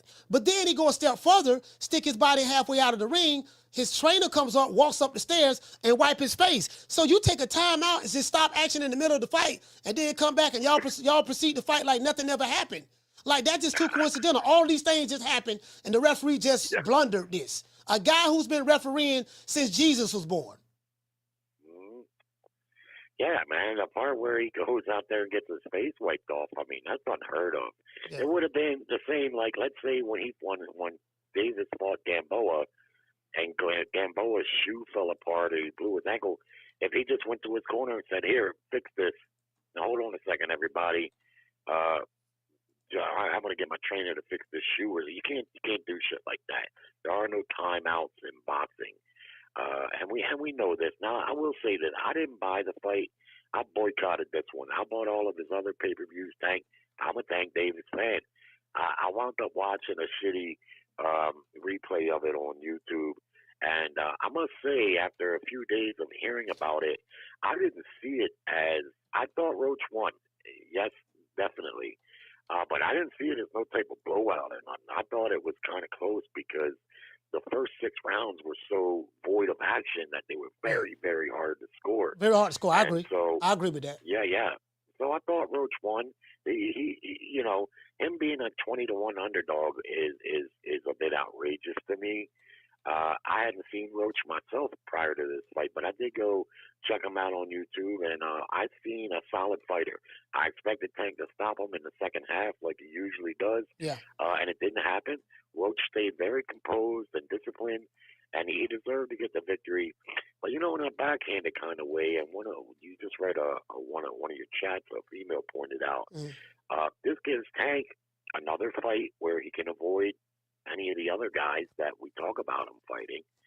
And in a backhanded kind of way, prior to this fight, everybody was talking about Tank in a sense that he's not fighting the top guys, and now they got something else to talk about. So in a backhanded kind of way, I don't think it's going to hurt his popularity.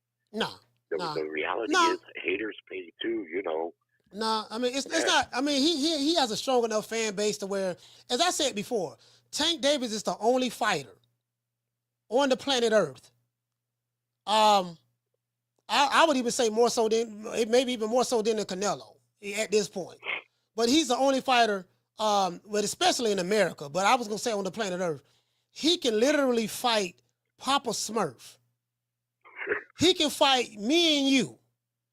And his fans will come out and scream, yell, and be hyped up about it. He's the only fighter that I know that his fans is happy with. He don't have to fight. They don't want him to fight the other top guys. Like they really, I'm not going to say his fans. I would say he has a radical fan. He has a radical part of his fan base that I call Tankomaniacs. They act very, they act like maniacs online. They threaten people, this and that, yada yada yada. And they love this guy. They really love him, like writing them love letters and shit. No, I'm serious. They writing them love letters. I'm dead ass serious. So they don't care. Like it's for some reason they that in love with him. They don't now. They want other fighters to fight the top guys, but that's not. He's not required to do that. So he's the only fighter that I know that his fan base don't care. Like he can say I'm gonna fight Coach Malachi tomorrow. Now he gonna knock me out in 30 seconds. Well, you know what? I might can last around between me running. I'll take a couple timeouts. Yeah, I'll take a couple timeouts because I'm gonna run between me running, grabbing, and holding. Yeah, I think I go. All right, Jerry. Well, let me also say this though, right quick. Go ahead. The punch that landed right prior to him taking the knee, Tank Davis. A lot of, we've seen this before. A lot of times a punch, jab, that's what I think it was. It was a jab. Can have the same effect as a power punch. We've seen plenty of cases, but we've seen Earl Spence never down in his career, ever put down in the second round by a jab. If that jab lands right, that punch looked like it landed right on the bridge of his nose and then off, slid into his eye. That punch, I actually think he took a knee because of that punch. Yeah, and it ain't the first time fighters went down or taken a knee from a jab. And what the misconception is it happens quickly and people can see the jab and they don't realize that those punches can feel like a power punch if they land right. So now I think he took a knee because of that, and it was convenient for him to go over and say wipe my face or whatever, And then lastly at the press conference when he said I just got my hair done, that sounded like something an old housewife would say. I don't know, maybe it's different between black and white, but I ain't never had my hair done. I've gotten haircuts, right? But to use that ain't going to age well on its own. But anyway, thanks for taking my call, Coach. All right, shout out to Jerry. Yeah, hey, bro, listen.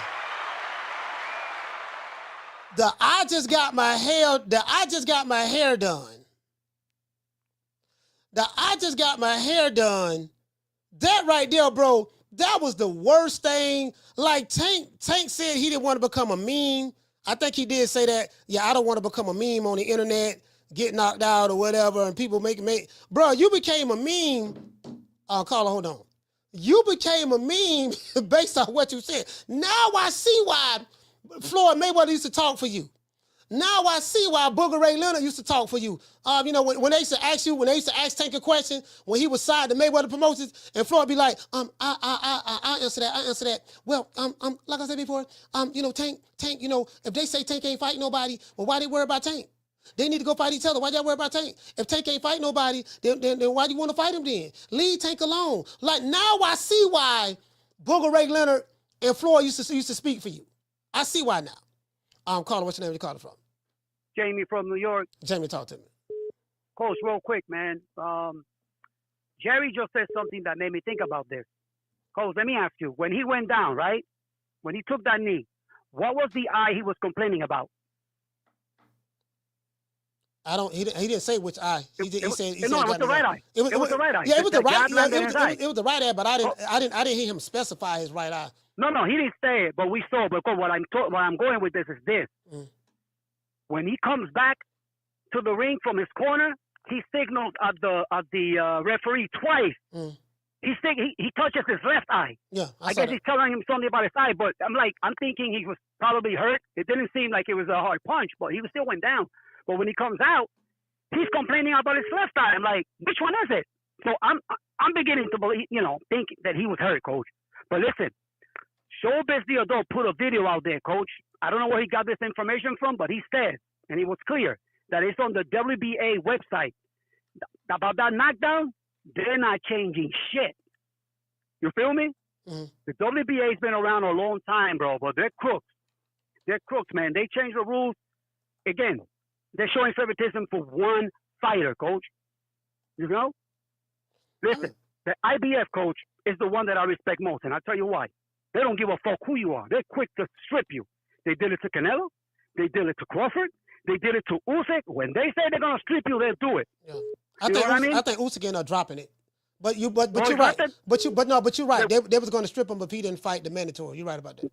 That's what they said. You don't fight your mandatory, they're quick to strip you, man. Yeah. And then follow up. Then me, I like second WBO. You know, but WBC and man, they've been around a long time, bro. They're crooks, man. They always show favoritism for the cash cows. Let's just say, So supposedly, according to WBA, they're not changing that code. That knockdown, they're like, we are nothing. It's gonna stay the way it is. So now it's up to the New York Boxing Commission to, I don't know, make a change or whatever. But the thing is, man, Coach, everybody's talking about it, brother. Online, at work, you, me, friends, family, everybody saw the same thing, bro. The little guy from Baltimore straight up lost, We got to do right by Roach, man. He put in the work. I don't know if Tank seemed like he was playing, too. Somebody said that earlier. It seemed like he was playing with his food. So, it seemed like what? That he was playing with his food. Like he wasn't going like 100. I don't know. I mean, if he wasn't going 100, I think Lamont Roach played a part in that. Yeah. Like people making it seem like, yo, man, Tank wasn't taking it serious, this and that. No, Lamont Roach was countering his ass, catching him with some good body shots, catching him with some right crosses and stuff like that. Like people making it seem like, oh, the reason why the fight turned out the way it did and it was a draw because it was something that Tank didn't take it serious. No, that nigga took it serious. It's just that Lamont Roach took it serious too. Yeah, man. There was a reason why he wasn't rushing in there. Yeah. I went back and looked at the fight again. That man was getting. Listen, Lamont Roach was catching. He was catching, rolling with shots, parrying shots, countering, coming off the counter. He buckled Tank a couple of times in that fight. Like I mean, y'all, you get what I'm saying. So Tank ain't buckle his damn self. That's another thing. You're right. He hurt Tank a couple of times. You're right. Not the other way around. Again, this is a super featherweight that went up to his weight class. And see, we all saw what he did, bro. I hope New York does right by this guy. The guy won, bro. And there's no doubt about it. That's my call, Coach. Respect from New York. Peace. All right, shut up, Jamie. Yeah, we sitting there talking like, man, the reason why he ain't happy like that, because, see, Tank was playing. No, that nigga wasn't playing. He was trying to knock him out like he tried to knock out everybody else he get in the ring with. He couldn't. Lamont Roach played a big part in that. And Lamont wasn't running. Lamont was sitting right there in the pocket. You saw the fight. Lamont was stepping. He was coming forward the entire fight on that front foot. measuring the distance and range. He went back a little bit a couple of times, but for the most part, and guess what? And they was forehead to forehead. Picking shots, rolling, catching, shooting. So he wasn't afraid of the power. So yeah, you know what I mean? So Tank probably like, man, people don't fight him like that. People normally don't fight him like that. So Lamont Roach played a huge part in that. The 25-1 underdog. Caller, what's your name? Where you calling from? You sound like a hater, nigga. Suck dick, faggot. Caller, what's your name? Where you calling from? Oh, you on the phone up? All right.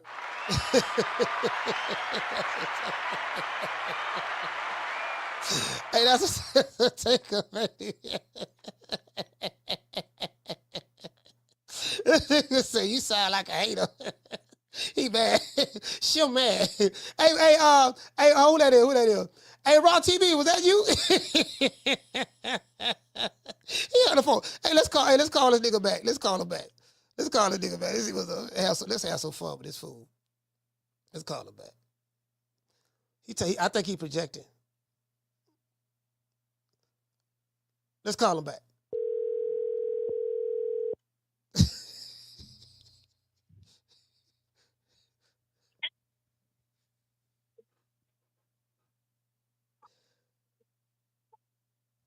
Home Skillet, what's up? He on the phone up. That nigga scared.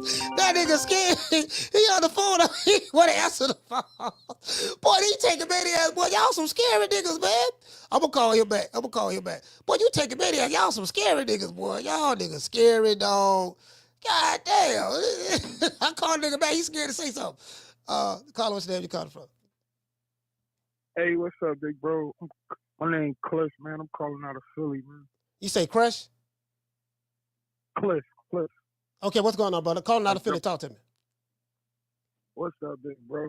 Nah, man, I think the fight was a good fight, right? I think altogether the fight was a good fight, and I think you're right. I think Tank was himself. Like, people keep trying to say that, though. People keep trying to say, like, Tank wasn't 100%, but I think anytime we look at Tank like a superhero, you know, all he do is knock out guys. Right. So anytime the superhero don't look like, you know, the superhero, we want to say he lost, which if you take the knee away, I honestly do think it was a draw. But to your point, Tank never, wobbled Roach like Roach wobbled him. But Tank was hitting him with some good effective shots. Yeah, he was. And he was. Like I didn't see a fight like that. I want to say, I don't know, man. That was like an old school fight. I don't know. Correct me if I'm wrong, but I don't know the last time I seen a fight like that equally skilled. And another thing, I don't think that exposed Tank as far as like Shakur could do the same thing Roach did. I think it takes too many components to do what Roach did. Like it's gonna take another fighter, like, I don't know, like somebody that's not scared, somebody that got the skill, somebody that, like, Roach had good distance. Like, he kept his distance the whole time. Like, he kept real good distance the whole time. And another thing we're not accounting for is Tank really don't got long arms, and a lot of fighters never took advantage of that. I feel like Roach took advantage of that as well. Like, it was a lot of good stuff going on in that fight on like a elite level, like a high chess match. Like, I think that was a great fight. I don't think we really appreciating what that fight really was. Like, that fight was like it was amazing. a great fight. I wasn't disappointed at all. I totally agree. That was a great fight. That was a high ring IQ fight between two fighters. Oh my God. You know, you saw thinking in there. I think what impressed me the most with Lamont Roach was the fact of his poise. He was very calm. He didn't panic. Oh my! There was times that where he got hit with the left hand. People say, well, if Tank landed that left hand, he going to sleep. Lamont Roach got hit with that left hand a few times in that fight. Real talk. I don't want to hold you up, but look, it was a point in a fight, right? It's always a point in Tank fights. Like, he'll give up rounds, right? Then he'll flex his muscle, like, to see what his opponent do. And a lot of his opponents bitch up. Like, you know what I'm saying? Tank landed a shot on Roach. Roach just backed up and gave him a little smirk. From that point, I think it was like maybe the fifth or sixth round. From that point going forward, I'm like, oh, he not scared. I'm like, yo, he really not scared. Because, you know, like, they had talked that shit in the beginning of the fight. but then they get in the fight and then fold up. Like, I'm like, oh, Roach really not scared. And then I'm like, oh, this gonna be a good joint. And when Tank, I think it was like in the 8th round, Tank hit him with a shot, and then Roach came back and wobbled him. Came back to counter. You know how some boxers say it don't be the power of the shot. Sometimes it be like the sharpness and the ones you don't see coming back is the ones that really get you the most. I don't think Tank expected nothing coming back. Like, you know what I'm saying? Because if you look, he had no defense. He just threw the shot and sat there. Like wasn't nobody going, like, you know what I'm saying? Like Roach wasn't going to counter back. Roach came right back down the pipe. And I think, I don't think we ever seen Tank in that position. But I tell you one thing for sure, I don't think people giving Tank credit for. I think in like the 11th and 12th round, it was a championship round that Tank knew that he was in there and he could, because he kept trying to pull his little superstar trick. And in the championship rounds, he knew it was over. He just got to fight this dude. And Tank showed up. Like, Tank was like, all right, we just going to rumble. Like, you know what I'm saying? None of my tricks was working. We just going to have to rumble. Like, you know what I'm saying? And I think Tank was throwing that shit, and Roach was throwing that shit back. Man, that fight right there, bro. And I was nervous, bro, because I was like, damn, I don't know how the scorecard's going to go. It's taking a minute to come out with the results. But right. when I seen the draw, I was satisfied because if they would have just robbed them, I would have been, heartbroken. Like, as far as like just saying he lost, you know what I mean? Because they could have did that. People not really taking that into account. They could have just robbed him and say he lost. All right, salute, fam. Thank you for calling, brother. Philly, stand up. Yeah, so. Hey, let's call this whole ass nigga back. Let's call this whole ass nigga back. I got this whole ass nigga. Take a maniac. What's up, boy? You can talk. What's happening? Why are you hating for, yo? Hey, what your name is? Hater. Hey, what your name is, fam? Where you calling from? You know what I'm saying? Though, why you? Come on. Why you? What's your name? Doing that? What's your name, sir? My name Reek. Reek. Okay, you can talk, brother. You ain't gotta be scared of a conversation. So tell me. Why you hating like that though? Give me some examples of what I'm hating on, sir. What have I said? You were hating on his boxing ability though. No, I didn't say nothing about his boxing ability. You is hating on his boxing ability. No, sir. I didn't say anything about his boxing ability. If you watch the whole fight, can you give me some examples? If you watch the whole fight again, can you give me some examples, sir? Lamont Roach is slow, bro. Okay, can you give me some? Slow. Reek, can you give me some examples, brother? You's a hater. You only got 800 subscribers, bro. You hating. Reek, can you give me some examples of me hating on Gervonta Tank Davis, sir? You's a hater, bro. Are you a tankomaniac, sir? He on the phone though.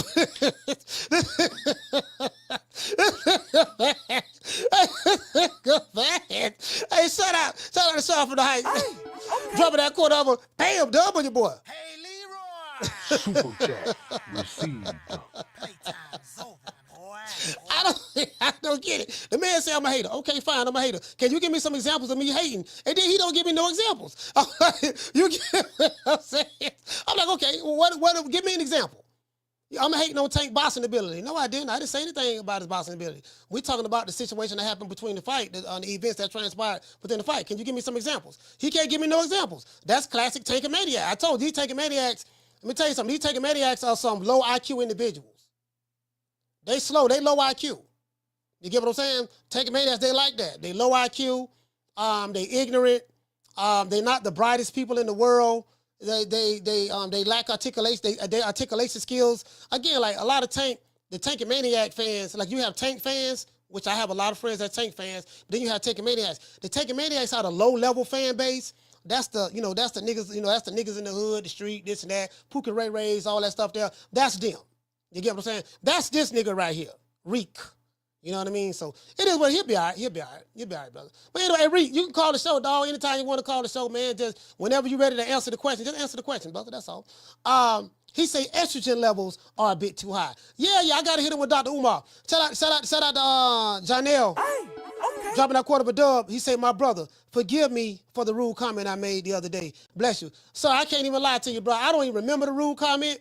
I don't remember it, brother. So you didn't have to ask me for forgiveness, brother. I didn't even remember. Down from the bar, there's a platform stage. People pimping, sharp as razor blades. Hey, Reek. Hey, shout out to Reek. Reek, I'm gonna hit you with the Dr. Umar right quick. Caller, hold on. Reek is. I think it's obvious that you are a taker maniac. You know, I'm gonna hit you with the Dr. Umar right quick, brother. You deserve it. You earned this here. You need a testosterone injection. Your estrogen is getting the best of you, my brother. You need a testosterone injection. Your estrogen is getting the best of you, my brother. You are part of the estrogen-based anti-masculinity movement. Stop worrying about me with no shirt on. You are part of the estrogen-based anti-black masculinity movement. I just came from the beach in St. Croix. I took a dip with the ancestors. Is that all right with you, Negropean? I just took a dip with the ancestors. Is that all right with you, Negropean? I just took a dip with the ancestors in the ocean of St. Croix. Is that all right with you? Stop worrying about me and no shirt. Somebody get that brother some testosterone. Somebody get that brother some testosterone. His estrogen levels are a bit too high. You know, the brother got high estrogen levels, so, you know, the taker maniacs, they have high estrogen levels, so, you know, it is what it is. You know, I understand the brother upset. Yeah, brother, anytime you want to give me some examples of me hating on tank skills, just, you know, let me know. You know, you're not going to be able to do it because you can't. Right? You can't. I get it. Caller, what's your name? You call it from? Troy Graham, Baltimore. Troy, be more talk to you. Hear me now. Okay, good. Listen, I wasn't even planning on calling in. I want to thank Reek for this call. That was pure comedy. You know, you're the only one I know who. No, but you're the only one I know that does this. That they don't go toe to toe with. They'll call in and say, "Oh, you a hater. It sounds like you." Blah blah blah blah blah. Click. How come they don't go toe to toe with you? I'm just curious. I mean, I had to call the nigga 2 times to get him to call back. I ain't ducking no smoke. I called him twice. The first time I called, he didn't say nothing. He was just quiet and hung the phone up. Then I called back again. You know, it went straight to voicemail, and then he eventually ended up calling back. And then, yeah, but we can have a conversation. I'm not gonna be yelling at you. I'm not Ace Money. Yeah, goddamn it, you the bitch. What you call me? You told me to suck a what? What you mean? I need to suck what? Like, you know, I mean, you get what I'm saying? Like, nah, I ain't. You know, it ain't that serious to me. You know what I mean? No, you used to take a maniac. You know, you probably got a fetish for Tank, and I get it. I understand that. I mean, you know, I ain't tripping. We just talking about the event that happened between Tank and Lamont Roach. The knee and sticking his head out of the between the ropes and all that stuff there. He totally did not address that. He went to talk about some other stuff. So, you know, it is what it is. Yeah, I mean, because like I said, we've been listening to each other. I've been listening to you for years and all that. Yeah. Even when you have on our boy Rick Glaser, they rather go back and forth with Rick, and they can't beat him because he has knowledge from the inside, right? But they rather go back and forth with Rick, but not you. You have this big ass personality. That's what it is. You scare people. Yeah, I mean, I think I might change to the other side. Listen. I'm too small to be scared, niggas. So if you scared of me, you know what I'm saying? You scared of me, like man, I ain't gonna do nothing. You get what I'm saying? I ain't nobody. You get what I'm saying? So y'all ain't got to worry about me, fam. You know, I'm just saying you gotta stand on what you say with me. If you say something, stand on it. You know, give me some examples. You know, you just can't okay, I can give you an example. I call you a tanker maniac. What's the definition of a tanker maniac? Definition of a tanker maniac is an extreme fan of Gervonta Tank Davis. I can give you some examples. These fans will even, they specialize in the art of confirmation bias. They only search for, or believe information that confirms what they want to believe about their fighter. Even if they see their fighter doing something totally contrary to what they believe, they would sit back and even go as far as lie, get erratic. They even call people shows like my show. Accuse me of doing some things that he would probably do to Tank if he saw Tank. You know, I'm not into that. I mean, you know, I think you're kind of projecting, sir. You were telling me to suck something. I think that's probably what you're doing if you ever would see Tank. You know, so I don't worry about that. If that's what you're into, brother, listen, brother, I'm not knocking you on that. I know that's how you take a maniac's roll. I know y'all get on like that. I ain't got nothing to do with that. But I ain't ducking no smoke from no Tank a maniac. Y'all a group of cowards. Y'all a group of hoes. I'm not talking about Tank fans. I'm talking about taking maniacs. There's a difference between a taking maniac and a Tank fan. You know, again, I'm not ducking no smoke from y'all. Y'all weak, y'all cowards. I will body every last one of y'all together. This shit too easy. I got the camera and the microphone, and I'm good at what I do. You're going to lose, okay? True. It is getting too easy. That's why, I'm thinking I might have to switch to the other side, give you some competition, man, then switch it back over. But nah, man, just keep doing what you're doing. I'm proud of you, man. All right, shout out to Troy. Because I was not calling in today, boy. I was not going to call in, but all right. Baltimore, stand up. Yeah, man, phone lines open, man, 530. Hey, listen, 530-494-9636, 530-494-9636. Matter of fact, let's do this shit. Hold on, let me see. Y'all know me. I like one thing about me, I troll with the best of them. I'm pound for pound when it comes to trolling. I'm in the top 10. I'm in the top 5. Shit, nigga, you ain't gonna never out-troll me, nigga. I've been doing this shit all my life. Hold on. I got a Cash App. Wait a minute.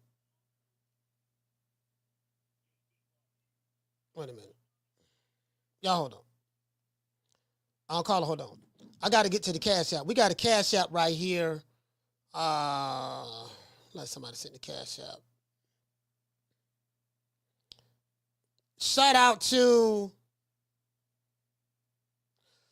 listen, man. Shout out to Charrington, Cash App. Hey, okay. For dropping that, for dropping $30, bam, on your boy. Super chat received. Playtime's over, boy.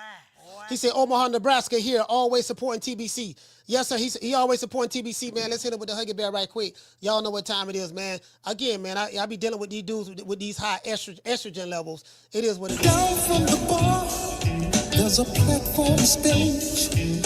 People pimping, sharp as razor blades. Caller, what's your name? Where you calling from? Yeah, this Kevin. I'm trying to figure out why you're not talking about how Tank was turning with Roach the whole night, and he was landing his left hook in his face all night. Where'd you call him from? Well, not all night, but Where'd you calling from? I'm Baltimore. Baltimore. Okay. So the question is, what the question is again, sir? You're not giving Tank any credit for any of the skill that he showed that night when he was standing in front of. He stood in front of Roach. He had his head in his chest, and he was landing right hooks between his guards. You never said that. You're not speaking of nothing that he did good. You speaking to the casuals, in my opinion. Yeah, I think you totally misreading everything, sir. What we're talking about, we're not talking about the skills. We're talking about what happened, what transpired in the 9th round with Tank getting hit, taking a knee. It was a good fight, and then looking at the ref, jumping up, running to his corner, sticking his body halfway out of the ring, and making contact with his trainer with him wiping his face, which has been a disqualification. That's what we're talking about, sir. We're not even really necessarily talking about contact, building the skills. No and all that contact. stuff. Huh? Wouldn't it be a no contact? Why can't they rule a no contact? It's in their rules, sir. You got a problem with their rules? They can do what they want to do. You're not following the rules. Following the rules. They can do what they want to do, sir. You following the rules. You would add everything. You would add the damage. You add who was controlling the pace of the fight. Sir, you ain't add none of that. Sir, you're talking about the fight was a draw, sir. The fight was a draw, sir. So we're not even. The judges ruled it a draw. I think they made it a draw based off of everything put together. I think that's why they made it a draw. What do you have to say about Tank getting taken a knee in the middle of the 9th round? I mean, I don't feel like he took a knee. I don't think that a punch can't be put that caused him to take a knee. But people can debate that all day. It's still up to the ref. So what? The ref was the one that was standing right there. So what do you? The referee was counting though. You do know that, right? Did you see that? All right, but he was confused. And once he figured out, he gauged the situation, he used his discretion and said, "Hey, well, maybe it's not what I think it is." I understand that. So what do you have to say? What do you have to say about Tank sticking his body halfway out of the ring and his trainer wiping his face? He was wrong. He was wrong. Okay, so that's all we're talking about, sir. Did you hear the interview with the? Did you hear the interview? Hold on. You're not gonna overtalk me on my show. Did you hear the interview, sir, with the commissioner, the former commissioner of the NYSAC? Did you hear what he said, sir? I gotta check it out, but I hear check it out. Check it out. Check it out what he said. I'll drop the link in the video, and then come back and then we can have the discussion again. Okay? I right, salute, fam. that's what it is. Yes, sir. Yeah, go back and check it out. I'll drop the link down there. Caller, what's your name? You calling from? Let me drop the link. Yo, this is Josie out of Tucson. Josie out of Utah? Can you hear me? Tucson, Arizona. Okay, talk to me. Okay, so like we nobody's gonna argue that if you take a knee, a voluntary knee, that's a knockdown, right? On Saints behalf. Mm-hmm. You say no one's gonna argue that? Yeah, well, that's what it is, right? Yeah, that's what the rule is, right? Yeah. That's pretty much been established. But a lot of people trying to die on that hill, they're dead. Now I'm at the disqualification. So what if the knee didn't happen, and what if he just went to his corner to get assisted mid-round? That would be a total loss, right? Yeah, that's a disqualification if you make contact with your trainer. That's what the commissioner said. The commissioner confirmed that. The former commissioner of the NYSAC. He confirmed. So what's the argument? There's not an argument. That's a double whammy. That's a double whammy right there. Yeah, that's not an argument. I mean, the argument is only with the Tankamaniacs. They don't want to argue, and I'm not here to argue. I'm just here laying out the facts. This is why I played the interview that was given by Ringside. Shout out to Joe Habeeb. And they had the commissioner. His name is Randy Gordon. I'm looking at it right now. As a matter of fact, let me drop this video for this brother. Anybody want this interview, you can hear it. As I said before, this is not based on your feelings, what you like, what you don't like. This has nothing to do with your feelings. These are the rules. This is what they have, right? So we're going to see exactly what's going to happen. I think Roach got more leverage, like putting up the argument, like, okay, well, like if you guys don't want to call it a knockdown, then like that would be a loss for him going to his corner mid round. I think he should be like scratch the argument about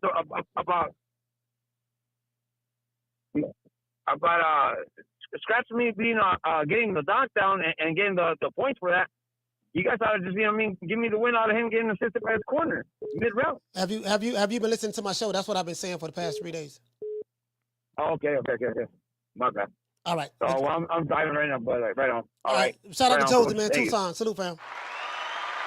Yeah, I've been saying that for the past 3 days, man. I even went so far to say, look, I give y'all the knee argument. I said I give you that just for just to let you have something, because I'm gonna come back and bother you on that as well. So that's why I played the commissioner. Maybe I need to play the commissioner again. It's right here on this show. Shout out to Joe Habeeb over there at Ringside. He the one conducted the interview.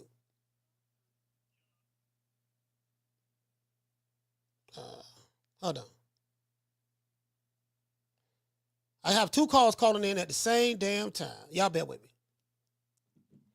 I'm calling. What's your name? Where you calling from? Hi, Coach. This is John from Boise. John Martinez. John Martinez, talk to me. I'm calling because I don't understand. A lot of people, yes, they're paying a lot of attention to the fact that Gervonta Davis took a knee, which should always count as a knockdown no matter what. But I seem to remember a fight that happened many years back where the legendary Marco Antonio Barrera, in the 5th round of his first fight against Junior Jones, after being dropped, his cornerman came in, I guess, about a couple of seconds before the bell rang or something like that. And I remember Jones winning on disqualification because of that. If any of y'all have never seen that fight, I strongly suggest each and every single one of you to do it. Great show as always, Coach and chat. You have yourself a good day. Shout out, John. Yeah, I don't think they care.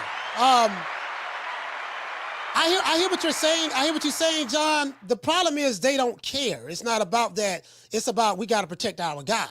Let's go right here. Let's see. Let's play this again. Right, that's right. Phone lines are not open right now. The big news this week, Gervonta Davis, Lamont Roach, that. Hold on, let's do this. This guy name is Randy Gordon. He is the former head of the NYSAC Commissioner. Everybody got it? Let's go. And Mike Coppinger said that I guess the New York State Athletic Commission is going to review that. And I have the instant replay policy here in front of me. And also too, Chris Mannix mentioned that he contacted some officials, some referees off the record. And he said all the referees he talked to said that was a knockdown. And we can all go back to that Floyd Mayweather-Carlos Hernandez incident when Floyd Mayweather hit Carlos Hernandez, hurt his hand, and then he just took a knee and the referee started counting.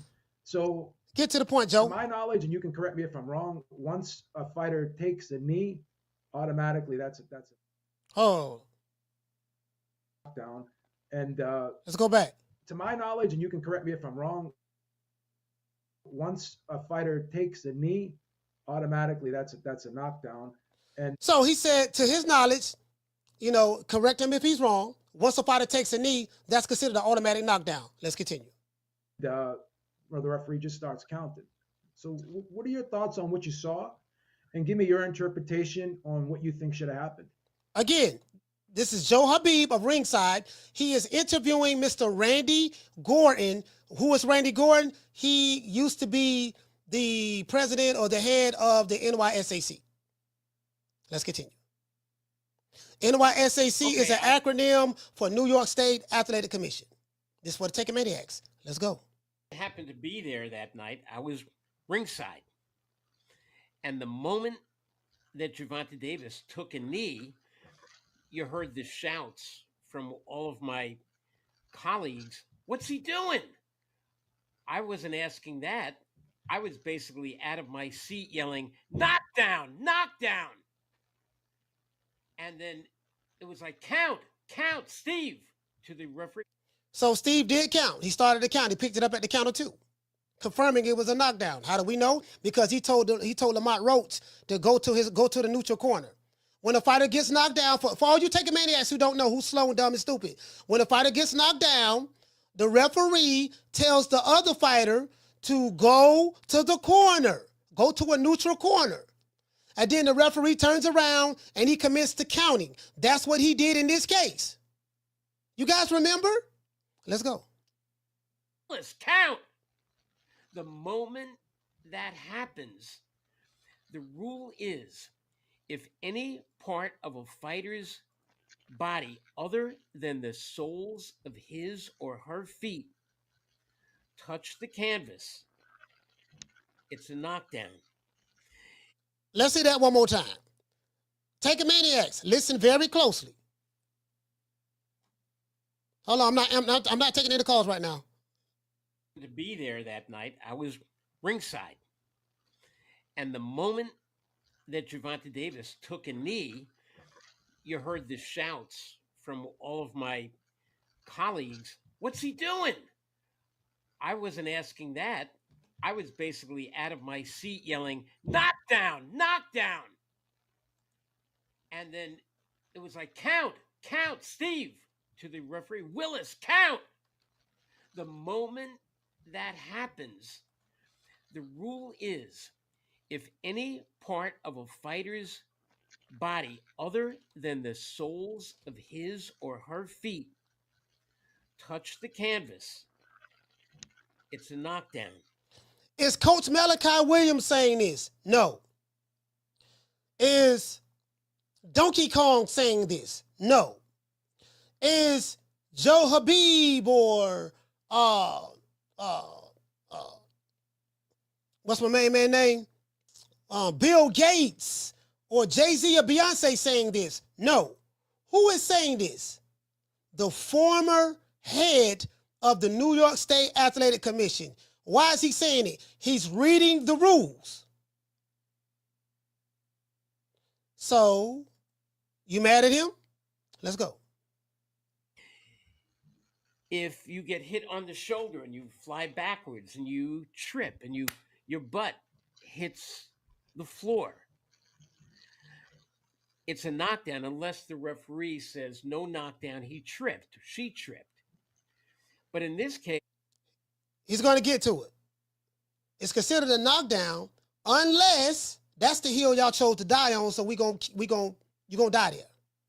Unless the referee rules that it's not a knockdown, it's a slip. They do that all the time. We saw that with David Benavidez when he fought David Morrell. Was that considered a knockdown? I think that was that considered a knockdown when David Benavidez fought Morrell? Or was that considered a trip or whatever? Something of that sort. I don't know. I'm trying to think. Hey, was that fight, was that considered, I think that was considered a knockdown. That was considered a knockdown, right? I'm not sure. I got to go back and look at that again. But we seen fights where a fighter falls, whatever, trips, the feet get tangled up, and the referee be like, no, that's not a knockdown, trip and fall. We know that. Let's go. Let's play this.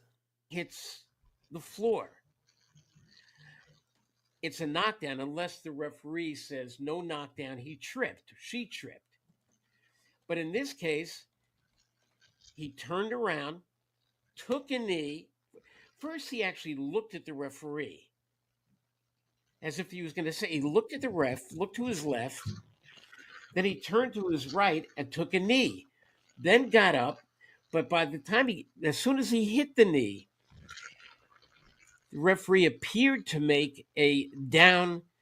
The referee is supposed to point to the floor, down, knockdown. And at that point, the referee is supposed to pick up the count and from the knockdown timekeeper, who is taught that whenever somebody goes down, you watch the person who goes down, and the second they hit the floor, you begin. They hit the floor, 1, 2. The referee will direct the other person to a neutral corner. Let's stop right there. The referee will direct the other person to a neutral corner. Was Lamont Roach directed to a neutral corner? Yes. Did the referee declare the knockdown? Yes. How do we know? Because he started counting. Everything this man is saying, Mr. Randy Gordon. Let's go. Look at the timekeeper, who's now 3, 4, and they pick up that count. I don't remember hearing anything from a knockdown timekeeper, but I kind of recall, and I think the films will show Steve Willis making a call of a knockdown, but then he didn't count. He should have taken it upon himself to start counting and then stay right with Gervonta Davis, tell the guy from the corner, get down, which, by the way, again is against the rules because no corner person is allowed to step up on the ring, get into the ring, or even reach through the ropes, which they did. That is a disqualification. That's the hill y'all want to die on? You're dead. True. So you don't have a problem with me. You have a problem with the commissioner. The problem, if you do have a problem with me, the problem that you may have is the fact that I'm not pandering or catering to you Tankamaniacs. As I told you before, I give 25 fucks about a Tankamaniac. I don't like you niggas at all. But I'm showing you what the rules are. The commissioner is showing you and telling you what the rule is. So not only do you, if you have a problem with me, it's really unjustifiable. I mean, I'm just showing you, look, that's what the rule is.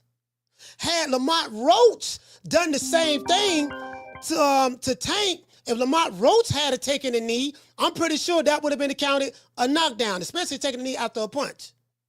Had Lamont Roach walked over to the corner, stuck his head halfway through the ropes, and his dad come wipe his face down, that would have been a disqualification. So miss me with your fake outrage. Caller, what's your name when you call it from? Wait, hold on. Caller, hung the phone up. Caller, call back. Yeah, miss me with your fake outrage, fam. Again, the other two Tankamaniacs who called the show, if you want to call back, call back. Address the issue at hand. I know you niggas slow and remedial. I know I kind of like disrespect you, because I can. There's nothing you can do about it. But if you want to call back and address that, fam. All of the deflecting, talking about all this other stuff that ain't got nothing to do with nothing. We're focusing on what happened Saturday in the 9th round, specifically. Caller, what's your name? You calling from? Martin from Oakland. Martin, 2 times, talk to me. Yeah, Coach. If you play the interview with Randy Gordon at 10:45, there's a 45-second clip where he talked about an interview that he did with Gary Antoine Russell about his fight. And he must have asked him about the whole Tank situation. Turns out Gary Antoine Russell went through the exact same situation. I saw it. The Tank did. Got his hair braided. Grease got in his hair. And Gary said, I sucked it up. When I went to my corner at the end of the round, he goes, my corner flushed my hair with water. I kept on fighting. So the exact same situation, the exact same night, exact same venue handled 2 different ways. And That like was I said, 10:45. It's like a 45-second clip. Okay. I'm turning to it right now. Hey, good looking out, Martin. I'm gonna play it right now. For sure. All right, I didn't hear that clip. Gary Antoine Russell, DC. So Gary Antoine Russell had some stuff in his hair as well. Some grease got in his eyeballs, apparently. Let's go right here. The toe. You find a way to get through that round. There could be something new. And then in the 7th round came out and then Clay's eyes cleared up by the very end of the round. He came back and let's go ahead. Knew where Liston was, but he couldn't really. And Clay did that. He ran, kept his left hand out in front of him, knew where Liston was, but he couldn't really see him. And for 3 solid minutes, remember, Liston doesn't realize that Clay is blinded. He just thinks he's acting kind of strange with his left hand way out in front of him. Yeah. So he kind of approached with caution. And then Clay's eyes cleared up by the very end of the round. He came back. And then in the 7th round came out and finished him off, and Liston quit on his stool. But the fact is, no matter how much pain you're in, you could have a pin in your shoe that came loose or something, and it could be sticking you in the toe. You find a way to get through that round. There could be something in your hair, the gel, whatever, the sweat. As a matter of fact, on my Sirius XM show yesterday, one of the fighters on that card, Gary Antoine Russell, said to me that he had his hair done and they put a gel in his hair, just like Gervonta Davis. And he said, you could see my face sweating, and the sweat is pouring down my face, and it was white because of the gel. And it burned, but not that badly, but it did burn. And I told him when I got back to my corner one round, and this was 12 full rounds, they put his head back and they basically dumped water on him to let the water flow backwards and get some of that gel out of there. Then they dried his hair and dried his forehead. But you got to do whatever you can as a fighter, whatever kind of pain you're in. You pop your shoulder out, you take a knee, it's a knockdown. What we saw the other night with Gervonta Davis was a knockdown. What we saw with the referee was an absolute blown call. And now the New York State. You heard what he said? Did you hear that? So explain to me, exact same thing happened to Gary Antoine Russell. Why Gary Antoine Russell didn't take a knee, go to his corner in the middle of the round, go to his corner, stick his head through the window, through the corner, through the ropes, and had his brother, Mr. Gary Russell Jr., Gary Russell Sr. Jr., I think, wipe his eyes, wipe his face. Why he didn't do that? Gary Antoine Russell went through the exact same thing. I think that was the co-main event to the main event. Why he didn't do that? And then you heard what he said after that. He said the referee blowed it. And when the knee was given, this what should have happened. I told y'all was going to die on that hill. Y'all was going to die on that hill. You did. Carla, what's your name? Where you calling from? Hey, what's good with you? You know damn well you can't be logical to them fucking Reggie Davis fanboys, man. The motherfuckers, man. All these motherfucking cheerleaders and pom-pom shaking ass motherfuckers, man. You can't be real with them, man. They don't understand it. One Bama from Baltimore. I told you them Baltimore jokers, Bamas. One Baltimore Bama calling talking about it should be a no contest. Do you know how many motherfucking boxers will be throwing their fucking head under the ropes just so they won't get knocked the fuck out? Then every fight, and you'll be having way more no contests. Oh, all I got to do is put my head in the rope and I won't get knocked out. Oh, fuck, this is a no contest. Yeah. Yeah. I mean, no, hold on. Not only that, what if he stick his head through the ropes and his trainer wipe his face? Right. Yeah. Then every boxer do it, then you won't even see no knockout. Yeah. Then we're going to have a whole bunch of motherfucking NCs all up and down the motherfucking box rack. Yeah. NC, because he's about to get knocked out, so let me go ahead and put my head through the rope. That's why it's a DQ, dummy. The fuck are we talking about? Slim, like, and this motherfucker really called it, thought he had something. It to be a no contest. Shut your bitch ass up. And take that L. These niggas slow. Told y'all to stop protecting that little motherfucker up there, man. I go there I go to Baltimore 2-3 times a week. I tell them, stop protecting this little bitch motherfucker, man. Let him wreck somebody. Let him fight somebody good. And they love protecting him, man. They love protecting his little ass. And like I said, man, ain't nothing real about him. A real one to fight through it.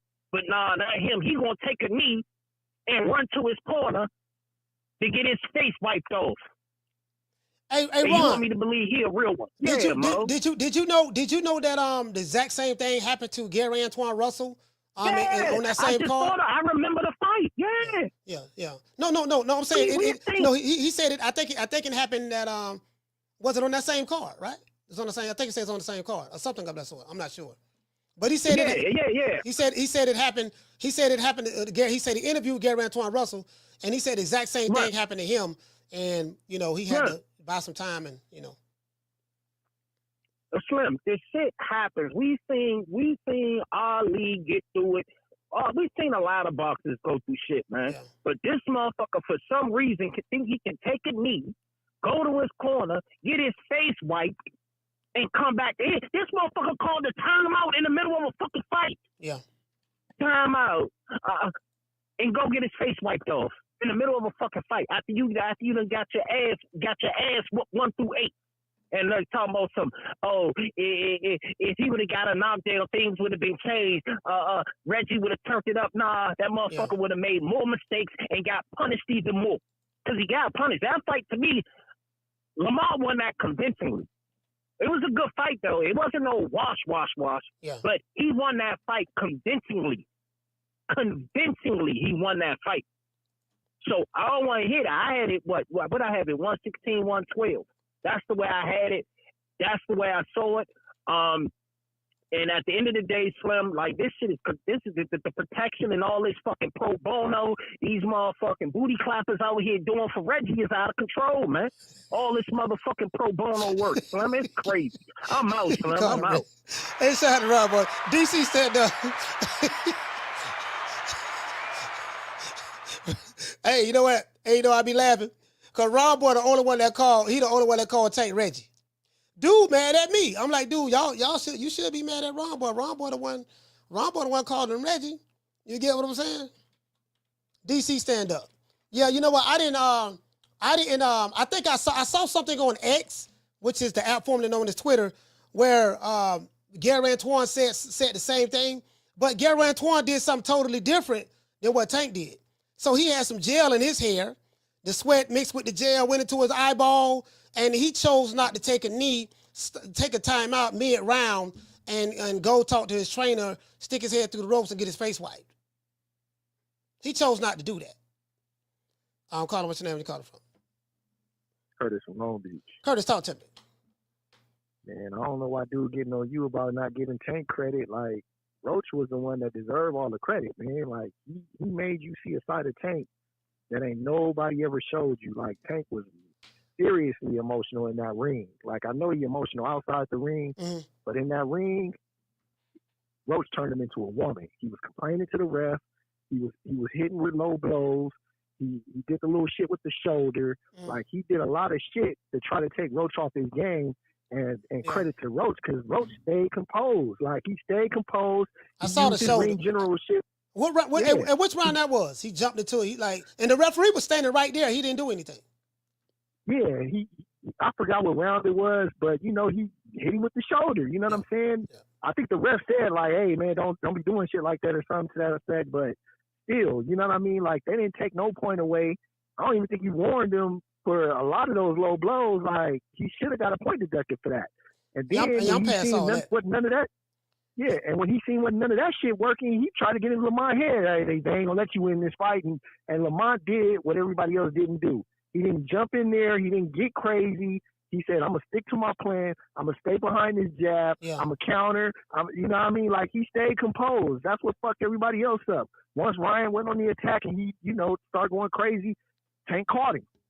Once Frank Martin went on the attack and started going, Tank fucked him up. Like, Tank needs you to go crazy for him to do what he do. Well, it's the pace. That's what Calvin and them won't. It's the type of pace and tempo that you said as well. So, Lamont Roach, a 21-1 underdog. I'm past all of that. I'm past whatever low blows you felt he did, the shoulder, because that's they want to argue that to infinity. I'm sticking specifically to the rules. Had Lamont Roach did the exact same thing in that fight, we know what would have happened. Had Shakur Stevenson or Devin Haney or any of those other fighters did the same thing, they would have got, they would have got disqualified or whatever. We'll be talking about, oh man, you see what they did? They doing it for him because it's this card or that card. So I'm just saying that, there's nothing wrong with saying, you know what? Whether you believe Tank won or lost, that's irrelevant.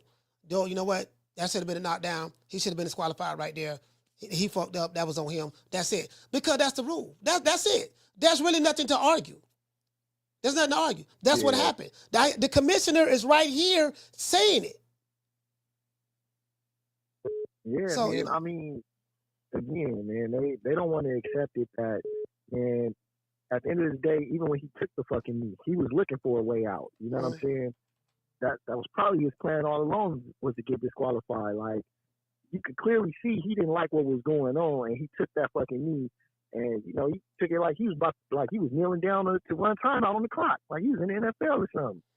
I'm not tripping on that. I mean, Tank can do whatever he wants to do. It's a DQ. Yeah, Tank can do whatever he wants to do. It doesn't matter. He can take a knee. He can call Al Heyman. He can shoot dice with his homeboys in Baltimore. He can do whatever he want to do. It's not Tank. It's the ref. There were some things that the ref was supposed to do that he didn't do. The question I have is why he didn't do it.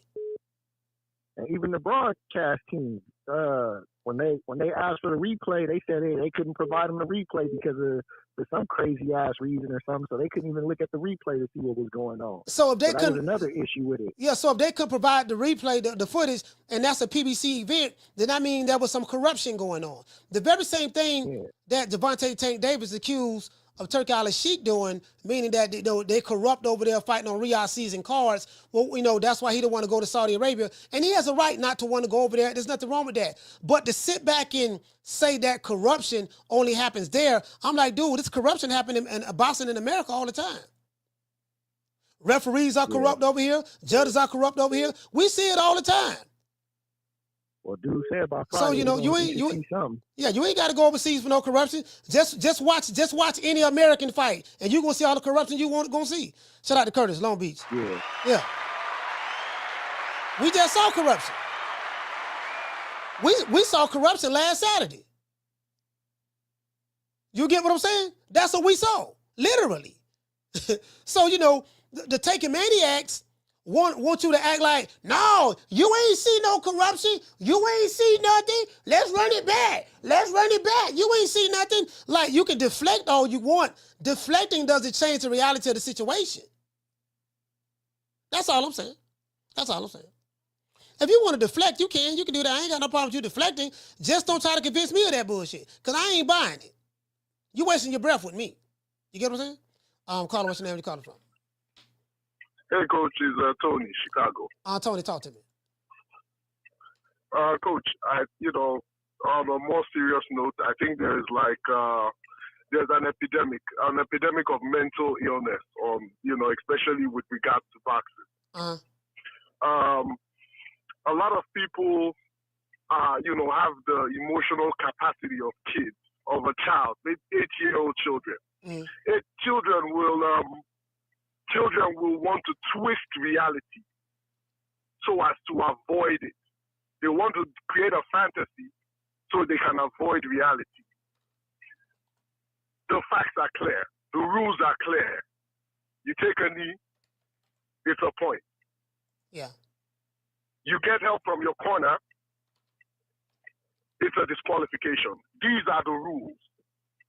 Then you see people trying to twist reality, create a fantasy so that they don't have to live in reality, saying different things. The worst thing for me, because everybody who gets into that ring, whether it's the guy, the champion, the star, or the other person, they're all taking risks, and they should all be given a fair playing ground. Tank is getting all the money, he's getting all the endorsements. At least when they get into the ring and put on the gloves, it should be an equal playing ground. That is the least you can give to somebody like Roach. If this thing comes as a no contest, then, I'm sorry. Boxing is ruined. Because if it was the other way around, we all know what would have happened. Or what will happen. They will apply the law. Yeah. They will apply the law. Yeah. So, people, the other caller talking, coping, trying to cope. It's mental illness. That's the way I look at it. It's mental illness. You are not well. And I hope you don't have kids. Because if you have kids, you're spreading this nonsense. Can you imagine his child coming to see him ranting and raving on the phone or shouting or screaming? And they ask, oh, Dad, what's the problem? Look at what they're talking about Tank. That is what he will tell his child. Yeah, Look at what they're saying about Tank. Look at what they're saying about Tank. And the kid is going to grow up in such an environment and come out and be the same. It's mental illness, Coach. I'm sorry. It's mental illness. Let's call a spade a spade. They are not well. These people are not well. And that's the way I see it. There's no point arguing with a madman. He will beat you out of experience. He's mad already. That's all I gotta say, Coach. All right, salute, fam. Easy, man. Yeah, see, the thing is, this is what the Tanky Maniac who called the show. What the nigga name is? What this nigga? What this whole ass nigga name is?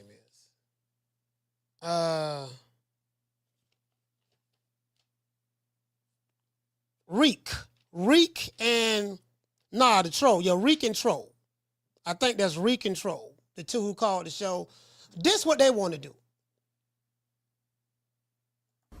You wanna argue? I can't argue with you. You mad. Look at you. You mad. I don't get paid to argue with you. Who is you? You ain't nobody. These niggas want to argue. You want to argue. I can't argue with you. You mad. Why you ain't saying that about Tank? Why you ain't talking about the skills he got? This and that. You dissing his skills. Sir, I said nothing about Tank's skills. We're talking about the foul. We're talking about the rules that was broken in the 9th round. That's what we're talking about, sir. No, damn that. You mad. Look at you. You big mad. I don't get paid to argue with you. Who is you? You ain't nobody. True. Arguing with a Tanky Maniac is like arguing with a brick wall. I'm not here to argue with you. I'm losing IQ points. I'm losing IQ points trying to argue with you. You slow. You're not the brightest crayon in the box. You're not the brightest light bulb in the ceiling. You're not the sharpest butter knife in the kitchen drawer. What am I arguing with you for? You're not that bright, fam. You low IQ. It's nothing to argue about. 2 rules was broken in the fight. That's it. That's all anyone is saying. 2 rules was broken. If you're taking that as a slight against your man, I don't know what to tell you. If you have any insecurities or you're trying to project your emotions onto me, I don't get caught up in the emotions of grown men. I don't. I'm into women. So I don't get caught up into the emotions of grown men. You feel the way you feel, and I feel the way I feel. You feel the way you feel. Paula, hold on. You feel the way you feel based on emotion. I have drawn my conclusion based on facts. That's the difference. You get what I'm saying? Based on objective facts. Something that's tangible that can be proven at any given time. Your decision come from you coming from an emotional standpoint. I ain't never getting that emotional about no man. You dig? Caller, what's your name? You calling from? Oh, sure, I made it, man. Hey, look, this Brandon, 3 for 10 from Detroit, man. I can't hear your phone. Your phone breaking up, and I don't know if you got me on the Bluetooth, but it sounds like static. Do you have on the Bluetooth, sir? Yeah, I do. Hold on. I'll take it off. Can you hear me now? Yes, sir. I can hear you perfect. Go ahead. What's your name? What's your name is? What's your name is? This 3 for 10 from Detroit. 3 for 10? Yeah. Detroit, talk to me. Yeah. Hey, what you call it? I'm gonna keep it short because I'm at work. I'm trying to figure out why all this hate towards Tank, like he did this, the rest did this, if I'm not mistaken. Can you give me some examples of me hating on Tank, sir? What did I say? No, not you in particular. I'm talking about all these fans. I've been listening to the show. They calling them all type of Reggies and shit. I'm trying to figure out like why they so mad at Tank, like he did this. He fought a good fight. I thought. Yeah. Well, some people don't like Tank. And that is, and just like I'm pretty sure that it's some Tank fans that don't like Shakur, or they don't like Devin Haney, or they don't like certain fighters. I mean, that's just how it is. People have a right to like or dislike who they want to like, and dislike. That's all. I mean, they be talking hard, man. He's popping out their head and all. No, I was just keeping this short, though, man. I'm up out of here, man. Peace. All right, salute, fam. Yeah, it's like, I'm going to give you an example. Last year, after April 20th, everybody was talking about Devin Haney, Ryan Garcia. When Devin Haney got beat by Ryan Garcia, then it later came out that Ryan Garcia was on Osterin. For the rest of that year, everybody was dissing the Haneys. We was over here laughing, playing the Haney Pack song. Tank fans was over here laughing, and Taking Maniacs or whatever, some of them. Hold on. Taking Maniacs was over here laughing and all that stuff there. Then it went to Shakur Stevenson when he fought Edward De Los Santos. Tank fans and the Taking Maniacs and Taking Maniacs, because there's a difference between Tank fans and Taking Maniacs, were laughing, yeah, nigga, Shakur running and this and that. It was all fun. Mama Holyfield, I ain't forgot about you. I ain't forgot about you, boo. I'm not finished. I got some more work for you. I'm coming. No Diddy. Mama Holyfield, this and that. So now a controversy comes about with Gervonta Tank Davis versus the guy that's a 21-1 underdog, a guy who Tank said he was going to knock out in about 8 or 9 rounds, and he takes a knee after getting hit, no matter how hard the punch was, looks at the referee prior to taking the knee, turns his back on the ref and the opponent, and walks and goes to his corner and sticks his head through the ropes. Now we're talking about this. Now it's a problem. But it wasn't a problem when we was talking about Devin Haney. It wasn't a problem when we was talking about Shakur Stevenson. It wasn't a problem when we were talking about Teofimo Lopez. It wasn't a problem when we were talking about doggone Mama Holyfield. But it's a problem when we're talking about something factual that happened in the fight between Gervonta Tank Davis and Lamont Roach. You can dish it, but you can't take it. True. If you did not have a double standard, you would not have a standard at all. The problem that you have with me is that I'm bodying you on this subject matter. You don't have the intellectual fortitude to defend your position. That's the problem. Caller, what's your name? Where you calling from? Hey, Coach. It's Mo Easy, baby. Mo Easy, talk to me. I mean, everything that you touching on, Coach. I mean, it is facts. I mean, I watched the fight that night, and you know, to be fair, you know, I can say that Lamont like got the best of Tank. You know, and when he did that knee, it was just like a real weird throw. So, I mean, to be fair, you know, you going by the rules and the facts of the rules. I mean, you're not saying nothing wrong because, like you said, let Lamont had did the same thing. It'll be a different conversation. Everybody will be going in. Yeah. Same thing you said about Haney and, you know, between him and Ryan and stuff. So, and Shakur. So, I mean, I just want to call in and touch on my piece with that because it's weird and it's whack that grown men are just really just trying to be argumentative about somebody that they don't even know them. And they really just, you know what I'm saying, riding this man D for what? You know what I'm saying? To prove something wrong. Like, right is right, wrong is wrong. And I like Tank too. But the fact is, to be fair, Lamont had got the best of him, you know, and he, you know, he did his thing that night, you know. And I can't wait to watch the rematch when it happens, you know. But to be fair, man, you just got to call it for what it is. So, you know. You know what, Moeezy? That's my take on that. Whether I'm not even tripping on it being a draw or whatever. If you feel that Tank won, there's nothing wrong with that. If you feel that Lamont Roach won, there's nothing wrong with that. If you feel it's a draw, there's nothing wrong with that. I'm not even talking about that. I'm talking about what happened in the 9th round, what the rules is, and why the rule wasn't applied in this particular fight. That's all.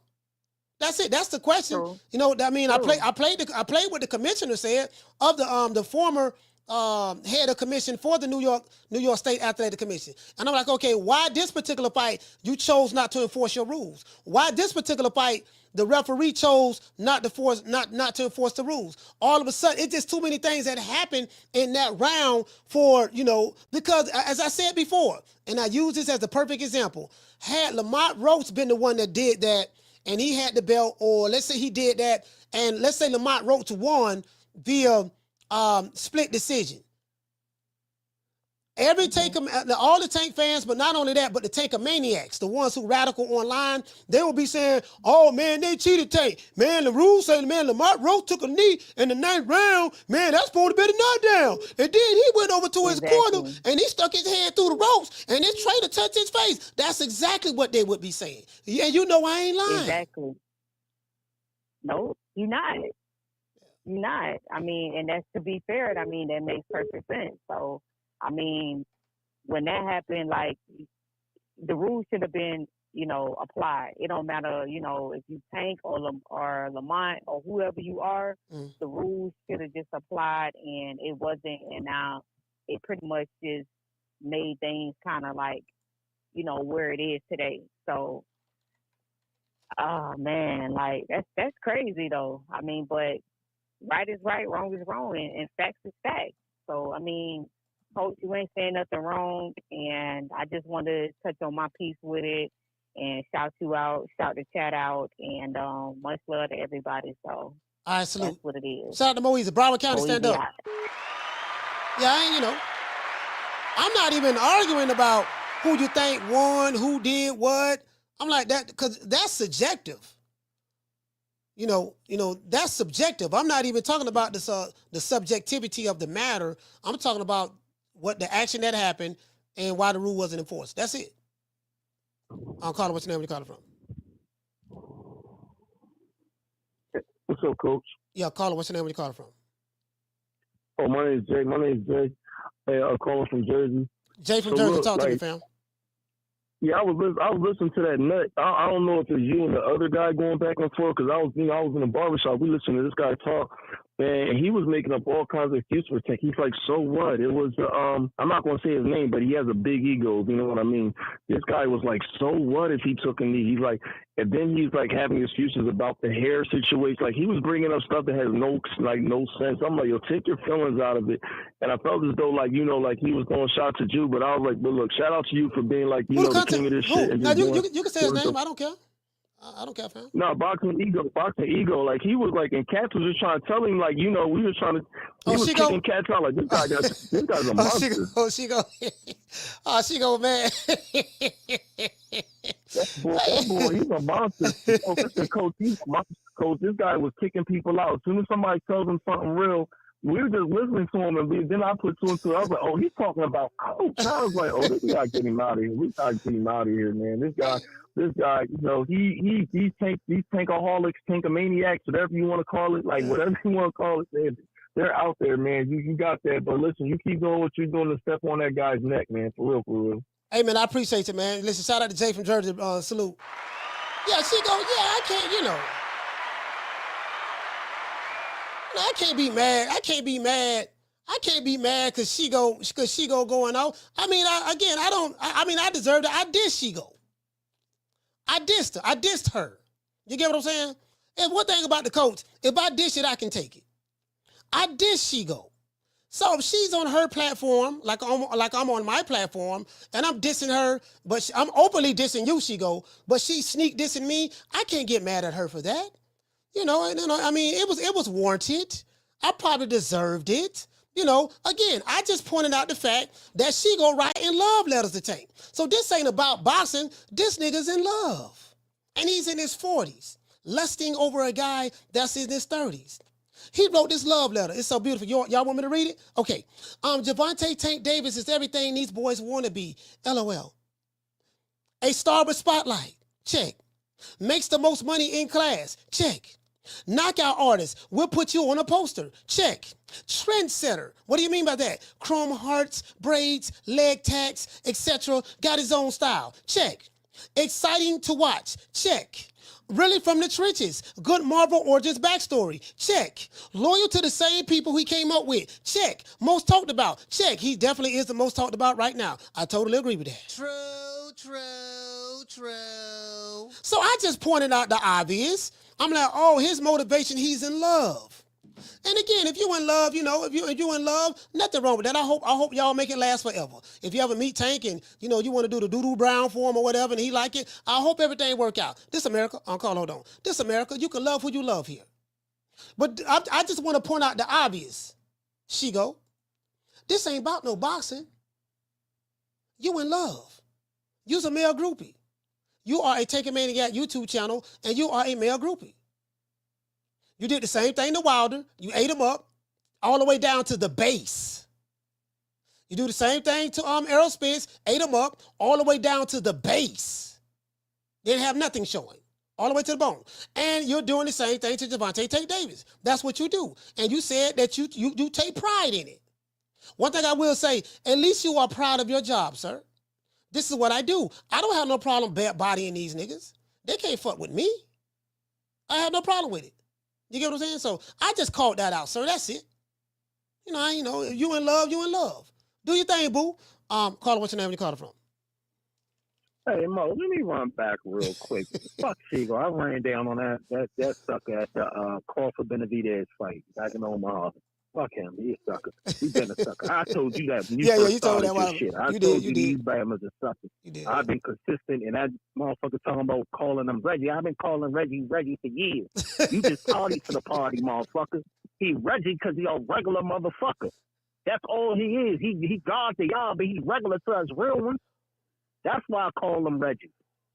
See what I'm saying? You see, he catered to that type of money. That motherfucker called make Detroit look bad. He just made Detroit. This man at work ain't even supposed to be on the motherfucking phone. He made it his motherfucking duty to shake pom-poms and booty clap for a millionaire that's protected. That's what he thought was a good idea. Oh, yeah, I ain't even supposed to be on the phone. Let me hurry up. Why y'all talking bad about Tank like that and calling him Reggie? Fuck him and fuck his fan base, man. That's the reason. Because he got suckers like you shaking pom-poms for him. Fuck him. Straight like that, son. I'm out.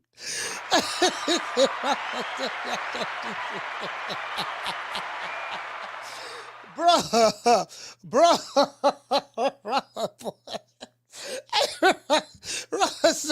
Rob say shaking pom-poms.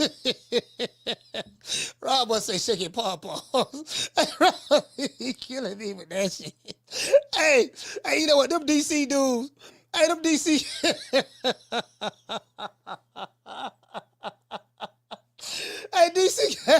Hey, DC got this hell of a lingo, boy. Hey, DC got this hell of a lingo and swag. But like, yeah, man, why the man call him? Ain't no tape. The man called him Reggie and everything. but brother, listen, y'all check this out though. The brother, shout out to my brother from Detroit. The brother had to call him, man, because the man just felt like, he felt like that hate was just a little too much. You get what I'm saying? He just called here defending Tank. That's all it was. I know the brother from DC, and he just felt like he need to call it. This is the thing, though, right? This is the thing. See, there's a lot of hate going around on the internet. I've been doing this for 4 years now. And, Tank Davis fans and even the Tankamaniacs, because they separate from Tank fans, they've hated on, not Ryan Garcia, Carla, hold on, Devin Haney and Shakur Stevenson all the time. So it's cool when they do it. It's a problem when somebody else do it.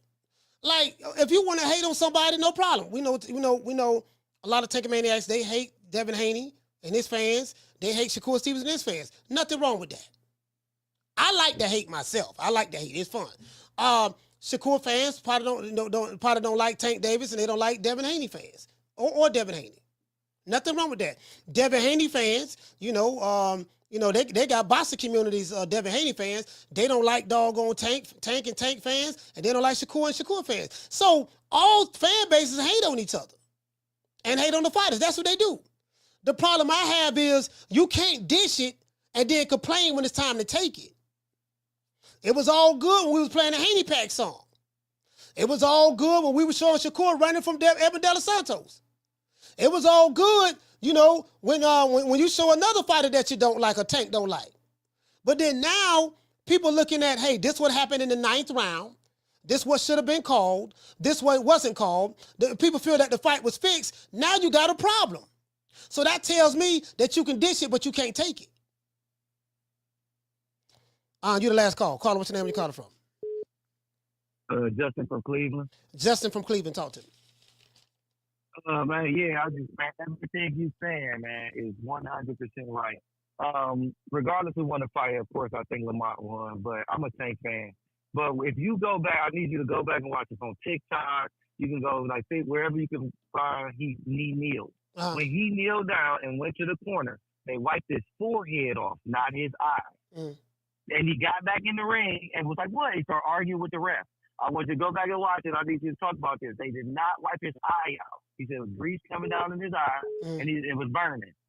You know what I'm saying? He stuck his head out there. They wiped his forehead off real quick, and he came back in there like everything was good. Yeah, it was quick. And I was like, wait. I replayed it. I'm like, they didn't even wipe his eye out.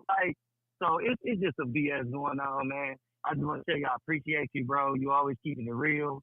You know what I'm saying? You got me laughing every day, man. And I'll tune in every day. And for real, man, because, man, these dudes, man, these fag nines, what you call them, fag nines, Doodle Brown, Shigo, Crack Paul. I like making mockery of these dudes. They funny to me. Again, I don't like me, I don't take it serious. It's really not that serious. It's really not that serious. You know what I mean? I'm not emotionally invested in the sport like that, and I'm not emotionally invested in these fighters like that. I'm looking forward to the younger crop coming up. But I'm just pointing out two things or whatever. And a lot of these guys, they are emotionally invested in their favorite fighter, and I get it. I understand. I get it. Yeah, definitely. Yeah, I got on the phone with Fanon, and I was telling him about, I'm asking to name me the best fighter that Tank ever fought. And he said, oh, Devin Haney. I said, well, Devin Haney ain't really, ain't really, approved nothing. Tank was the best fight he fought. You know what I mean? He argued with me, then he hung up on me. I'm like, wait, then he blocked me. Yeah. This is crazy, man. You can't have an opinion with him. So I just want to let you know, man, keep doing your thing, man. Keep keeping it real like you been, man. I'm going to keep watching, man, and keep supporting, bro. All right, shout out to Justin, man. Cleveland, stand up. Yeah, I appreciate you, fam. Yeah, for me, as I said before, I'm going to talk my shit. That's what I'm going to do. Phone line's going to be open. You can call me on the show, after the show. I really don't care. It's not that serious to me. A lot of these guys, they want to argue. You know, they are emotionally unstable when it comes to their favorite fighter. If you are, let me say this to the men. If you are that emotionally invested in a grown man that don't even know that you're breathing, don't even know you exist, there's a problem with you. Your woman right now is getting splacked by third leg Tyrone.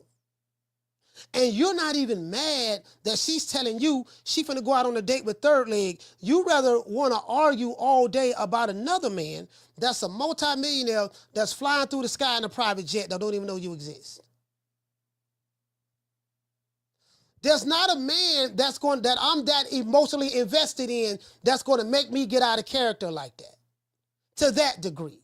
I'm not going to threaten you about a fighter. I'm not going to pull up on a woman on social media and diss her hairstylist about a fighter. Like, it looks corny. Dude, you know how lame that is? You're a grown man confronting a grown woman about a grown man that don't even know you exist. True.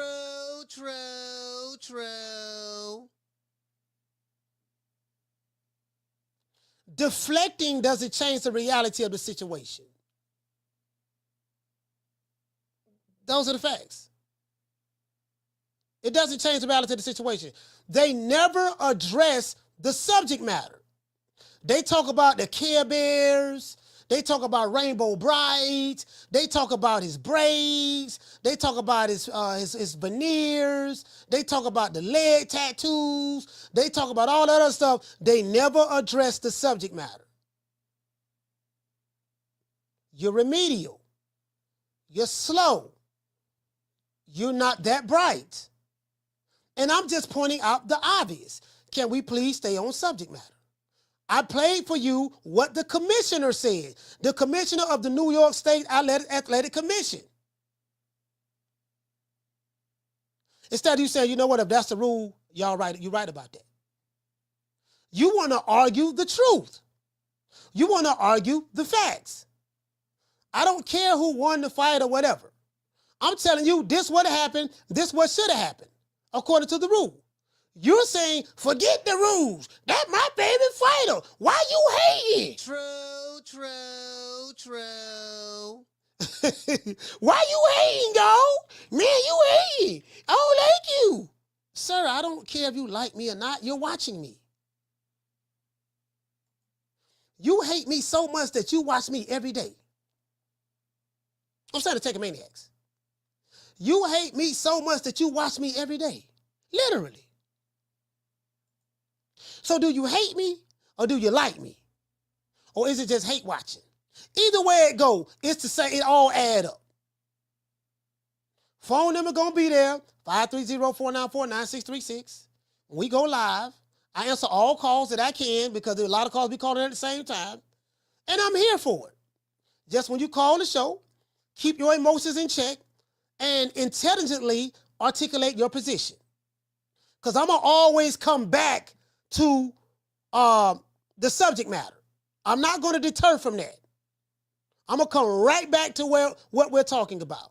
If you're talking about Yosemite Sam, Droopy, SpongeBob SquarePants, Mojo Jojo, Optimus Prime, you know, Mum Ra. Sir, we're not talking about Mum Ra. Sir, we're not talking about Black Frieza. Sir, we're not talking about Cell. We're not talking about Goku. We're not talking about Piccolo. We're not talking about Kakarot. You know what I mean? We're not talking about doggone Vegeta. We're talking about the 9th round, taking the knee. Referee sends the fighter to the neutral corner. Referee starts to count at 2. Fighter turns around, goes to his corner, sticks his head through the ropes, get his face wiped by his trainer, which is the automatic DQ, and the knee's supposed to have been a point deducted, but I give you that for argument's sake. Sir, why you not addressing that? You want to know why you're not addressing that? Because you don't have an argument for it. So you deflect and say somebody hating. You deflect and make sexual innuendos. Sir, you're projecting. You the one eating the meat down to the base, not me. You the one calling me mad about a male fighter who don't even know you exist. I'm not calling you yelling and screaming about Tank. You're doing that, sir. So something is wrong with you. You are projecting. If you want to eat the meat down to the base, fine, you can do that. Don't try to project that on me. I don't get paid to argue with you. I'm going to say what I'm going to say. That's that. I let you deal with the emotions of anger, sir, about Tank. Not me. I'll let you deal with that. Okay? Shout out to everybody in the chat. Let's give everybody a round of applause. Yeah, man, we don't, listen, I'm from West Tampa, Florida. We don't do that. We say what we say and we mean it. I'm going to say what I say. If I'm wrong, I will apologize. If I'm not wrong, I'm going to stand 10 toes down about what I believe. And I'm always try to stick with the facts. That's what I'm going to do. As I said before, when we was talking about Devin Haney, it was all good. When we was talking about Shakur Stevenson, it was all good. When we was talking about Teofimo Lopez, it was all good. Now we're talking about Tank and his actions on Saturday night. It's all bad now. That different. So since it's different, it's only right that I do this. I'm going to dedicate this to the Taker Maniacs. Where you at, baby? Red, you finna look good out there. Oh! Yes, sir! You finna look good out there. Roach ain't got nothing on me. I'm the rag, goddammit. Okay. I'm smushing bub. I don't get to this fight. I gotta put the grease on it. You definitely gonna win with this. Damn. You don't think you using too much oil, goddammit? Girl, calm down with all that damn grease, man. He ain't gonna be able to punch me in a minute, goddamn. No, you need this. You need I can't see it in my damn eye. How the fuck I'm a box? It'll dry up. Girl, calm down with that damn grease. There you go. Go ahead. I got a damn match. That's the guy in my eye. What Roach at? Put his smush his ass. Shout out to the Taker Maniacs. This is for you. What happened? I just got my hair done 2 days ago and she put grease in my shit, so the shit was like, like when you sweating and things like that and the grease come in my face, it burnt my eyes type shit. Damn, why y'all booing like I'm saying bullshit? Like, this is real facts. Come on, man. I just got my hair done 2 days ago. Swing the remix guard. I just got my hair done 2 days ago. I just got my hair and she put grease in my shit. I just got my hair done 2 days ago. I just got my hair done. I just got my hair done. I just got my hair done 2 days ago. I just got my hair and she put grease in my shit. I just got my hair done. I just got my hair done. I just got my hair done. I just got my hair done. I just got my hair done. I just got my hair done. Why y'all booing like I'm saying bullshit? Like, this is real fast. Like, this is real fast. Why y'all booing like I'm saying bullshit? Like, this is real fast. It burnt my eyes. Like, this is real fast. I just got my hair done 2 days ago. I just got my hair done. I just got my hair done. I just got my hair done 2 days ago. Platinum. We going platinum with that one, man. Shout out to the face of boss. Hey. Yeah. Ooh, that look good.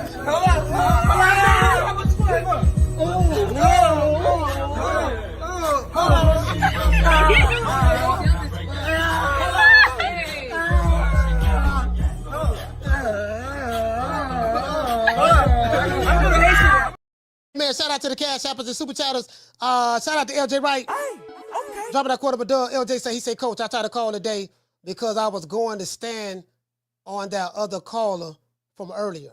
Oh, okay. Yeah, I had a lot of, sorry about that, LJ. Shout out to Everything You Need. Dropping that $2 Super Chat. He said, I met Ryan, not Devin. I'm Justin. Okay, all right, cool. Shout out to Zepper. Dropping that half a dub. He said, good show. I appreciate you, fam. Shout out to I already read you. I think I read you already. He said, go back. He said, go back. They wipers his forehead. I get you trying to say they wiped his forehead, not his eyes. Okay, yeah. Yeah, I got you, fam. Shout out to Kushala. Dropping that quarter of a dub. He said, Coach, excuse. He said, excuse Reek. He took a knee, or should I say a timeout, just like his idol Tank. Yeah, I'm not, again, brother, I don't take it personally. This shit funny to me. I have fun doing this. Trust me, I do. Bro, let me tell you something. I have fun doing this. I really do. I honestly do. Shout out to Janelle Salute. Shout out to Sean from the Heights. Mr. Calderon. shout out to Moon Man. And shout out to Reggie Singleton. Let's get us super chatters, and we got a Cash App as well. We got another Cash App.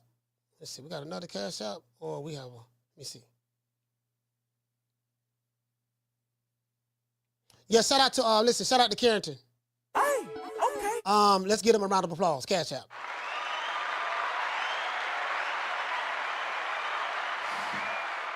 Yeah, man, I ain't gonna lie to you, dog. Like I have fun doing it. This is hilarious to me. This is hilarious. I got female friends I talk to. They be like, I don't know how you do it. I can't.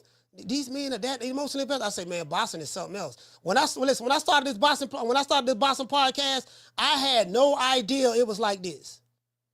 I had no idea there was male groupies in the sport of boxing. I had no idea. I didn't. I had no idea. You know what I mean? And I had my battles online. I successfully won every last one of them. You know what I mean? I'm undefeated in that. But now it's like it's 2024, 2025. I'm a lot more chilled now. If you to watch any of my content from 2021, 2022, 2023, I was going to war digitally, of course, digitally, not physically, but digitally. I got threats on my life. People threatened to do physical harm to me, and it was nothing that I did to them. It was all because they didn't like my criticism of their favorite fighter. So I never had any issue with the fighter. I always had an issue with the maniacal fan bases. Because I realized you have some of these fighters, like I went through it with the Wildettes, the Twerkinator Army. I specifically named them, that was the LDBC, because them niggas was tripping online. Then that morphed into Errol Spence fans, the Errosexuals. I'm the one came up with the term Errosexual. So that came from the Errosexual. Not the Errol Spence fans, but the Errosexuals. Errosexuals is different from Errol Spence fans. Tankomaniacs is different from Tank fans. There's a difference. Wilder fans is different from the Twerkinator Army. You get what I'm saying? Those are the extremists of those fighters. And, they all of them kind of fruity a little bit too. They kind of fruity a little bit. They real suspect. You get what I'm saying? So it is what it is. So, and that's it. I have fun doing this.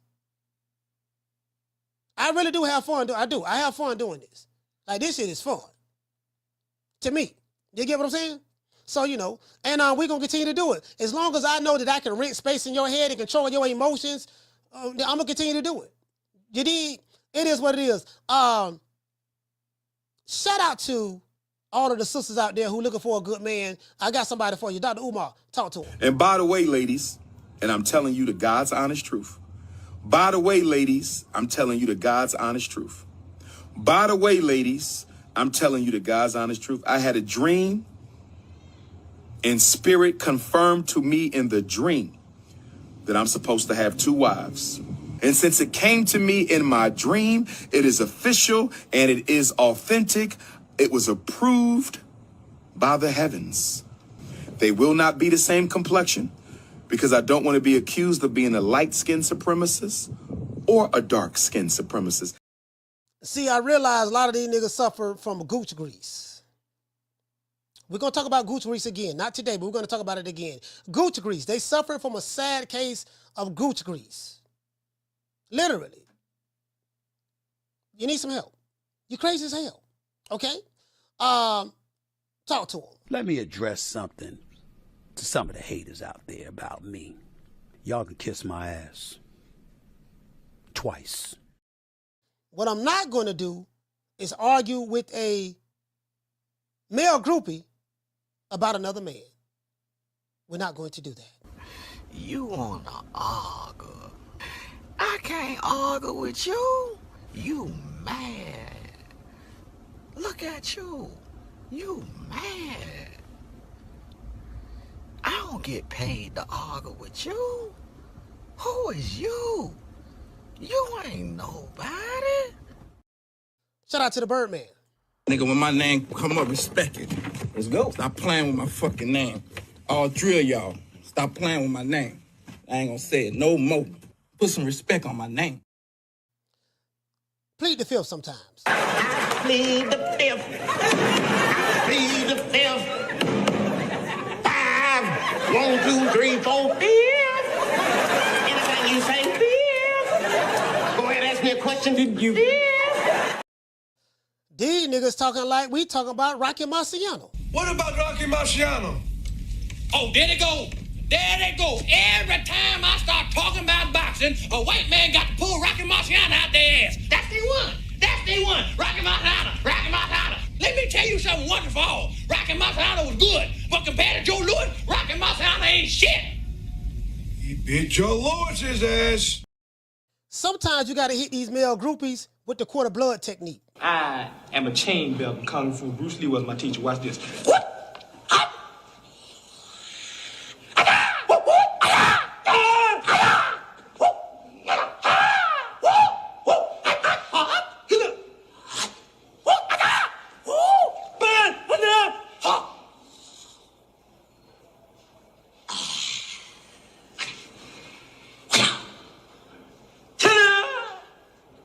Called the quarter blood technique. You do that, a quarter blood will drop out of a person's body. Cause that's what I'm gonna do. I'm gonna hit you with the quarter blood technique. You can believe that. Now I run every kind of bitch, every kind of place, and I know one thing. When it comes down on you, you either collectivize or you run like a solitary rat. Shout out to Gillian Wallow. Me, the fans, we feeling like you not getting the best fights you supposed to. But we know Tank can fight anybody. Why is that? For me, we want to see you fight Lomachenko. We want to see you fight Devin Haney, Teofimo Lopez, motherfucking all the top who they say is the 4 horsemen, and they anywhere around your weight class. We want to see it happen. When we gonna see it happen? I'm not sure. I don't. That's the best answer. That was real shit. That's some real shit. I can't. I don't know. That's like. How many times you don't went in there and said, I want these niggas, man? To be honest, I ain't never said it.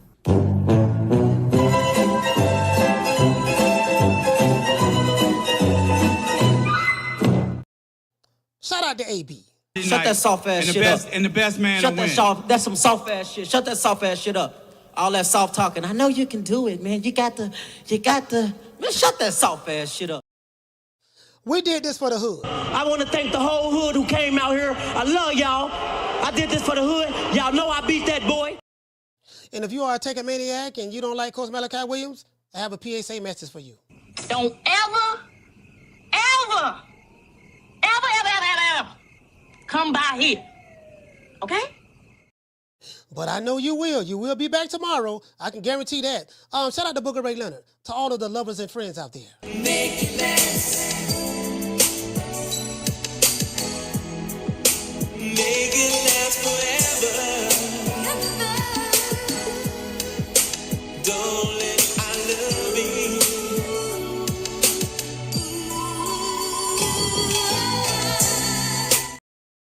They said a nigga knocking out heavyweights, but he couldn't knock out a featherweight. I'm not saying any names. I just let y'all figure that out. Shout out to the 10 owners of PYTs and the Honey Dips. I will give everybody a shout out after these messages.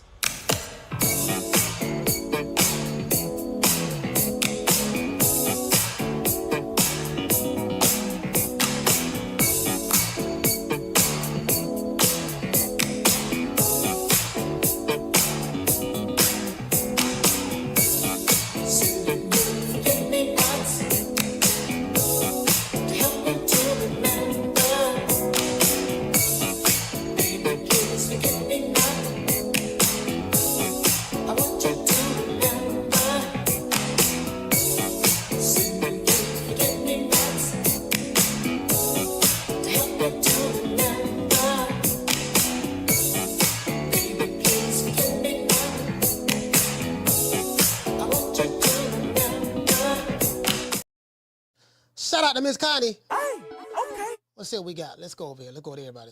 Shout out to Ready to Rumble. Hey, okay. Shout out to Mika. Hey, okay. Legacy Mindset. Hey, okay. Iron Kong 26. Salute fam. Hey, okay. Shout out to Cool Breeze. Hey, okay. Zepper. Hey, okay. Shout out to Valdez. Hey, okay. Miss Black Panther. Hey, okay. Mr. G4L. Salute. Hey, okay. A film by Ali. Shout out to Ali. Hey, okay. Daniel Agnew. Shout out to Willie Sumlin. Hey, okay. Shout out to Sir Bishop. Salute. Hey, okay. G5 from the Bronx. Hey, okay. JC in the building. Shout out to John Kennedy. Shout out to Mountain Rivera. Moeezy, Broward County, stand up. Shout out to the Duchess of Wisdom. Shout out to JC. Shout out to Tony. Who else we have? Shout out to Lust Games. Hey, listen, shout out to no. Let's give a special shout out to Reek. I think Reek said he was from Reek was from Detroit. And shout out to the troll who called the show going off mad, hanging the phone up. Shout out to you. You can call back tomorrow, sir. You know what I mean? I've had people who watch my show, they be mad at me in the beginning, then I win them over, then they become all right with me, then they'll fall out with me again. So I can promise you, as long as you watch this show, it's going to be something that I'm going to say that's going to piss you off. Now, how you internalize it is going to be up to you, but it is what it is. I don't take it personal. I understand you suffer from a mental illness. Shout out to JC. Shout out to School of X-Man. Eric Gomez in the building. Shout out to RJ. Sloop. Who else we have? Fast Car Eddie. Miss Black Panther. No Cap Entertainment. Shout out to Trey. Who else we have, fam? We got shout out to Ozzy Dawkins. DC Kerr in the building. EMS, yes sir. Shout out to Raymond Moore. Shout out to Jiu Jitsu. Shout out to the dude that's catching bullets with his teeth and knocking out heavyweights. That's what they say. Shout out to D-Town Funk. Ron Ultra in the building. Who else we have? Shout out to, who else we got in the building, man? Who else we got in the building? Shout out to Joey Ortiz. He said, what up? Shout out to Demetrius. The Martin, salute. Jamie from New York. Nando Ramos. Mr. Daniel Agnew. Shout out to Damian Bennett. Who else we have in the building, man? Shout out to TR, salute. My brother, Mr. Tomato Can. It is what it is, man. Shout out to JC. And stay in tune to the next episode or As the World Turns. We might be talking about your fighter next. Just want to throw that out there. If you had fun and you laughed at the fact that we were talking about a certain fighter that you don't like, we might be talking about your fighter tomorrow. Stay tuned to As the World Turns. All my cheering. General Hospital. The Guiding Light. Because this shit is a soap opera. You dig? I'll holler at y'all. Catch you guys on the next one. You know my motto. Don't meet me there, beat me there. Peace. Man, I'm out of here, bro. Let's go.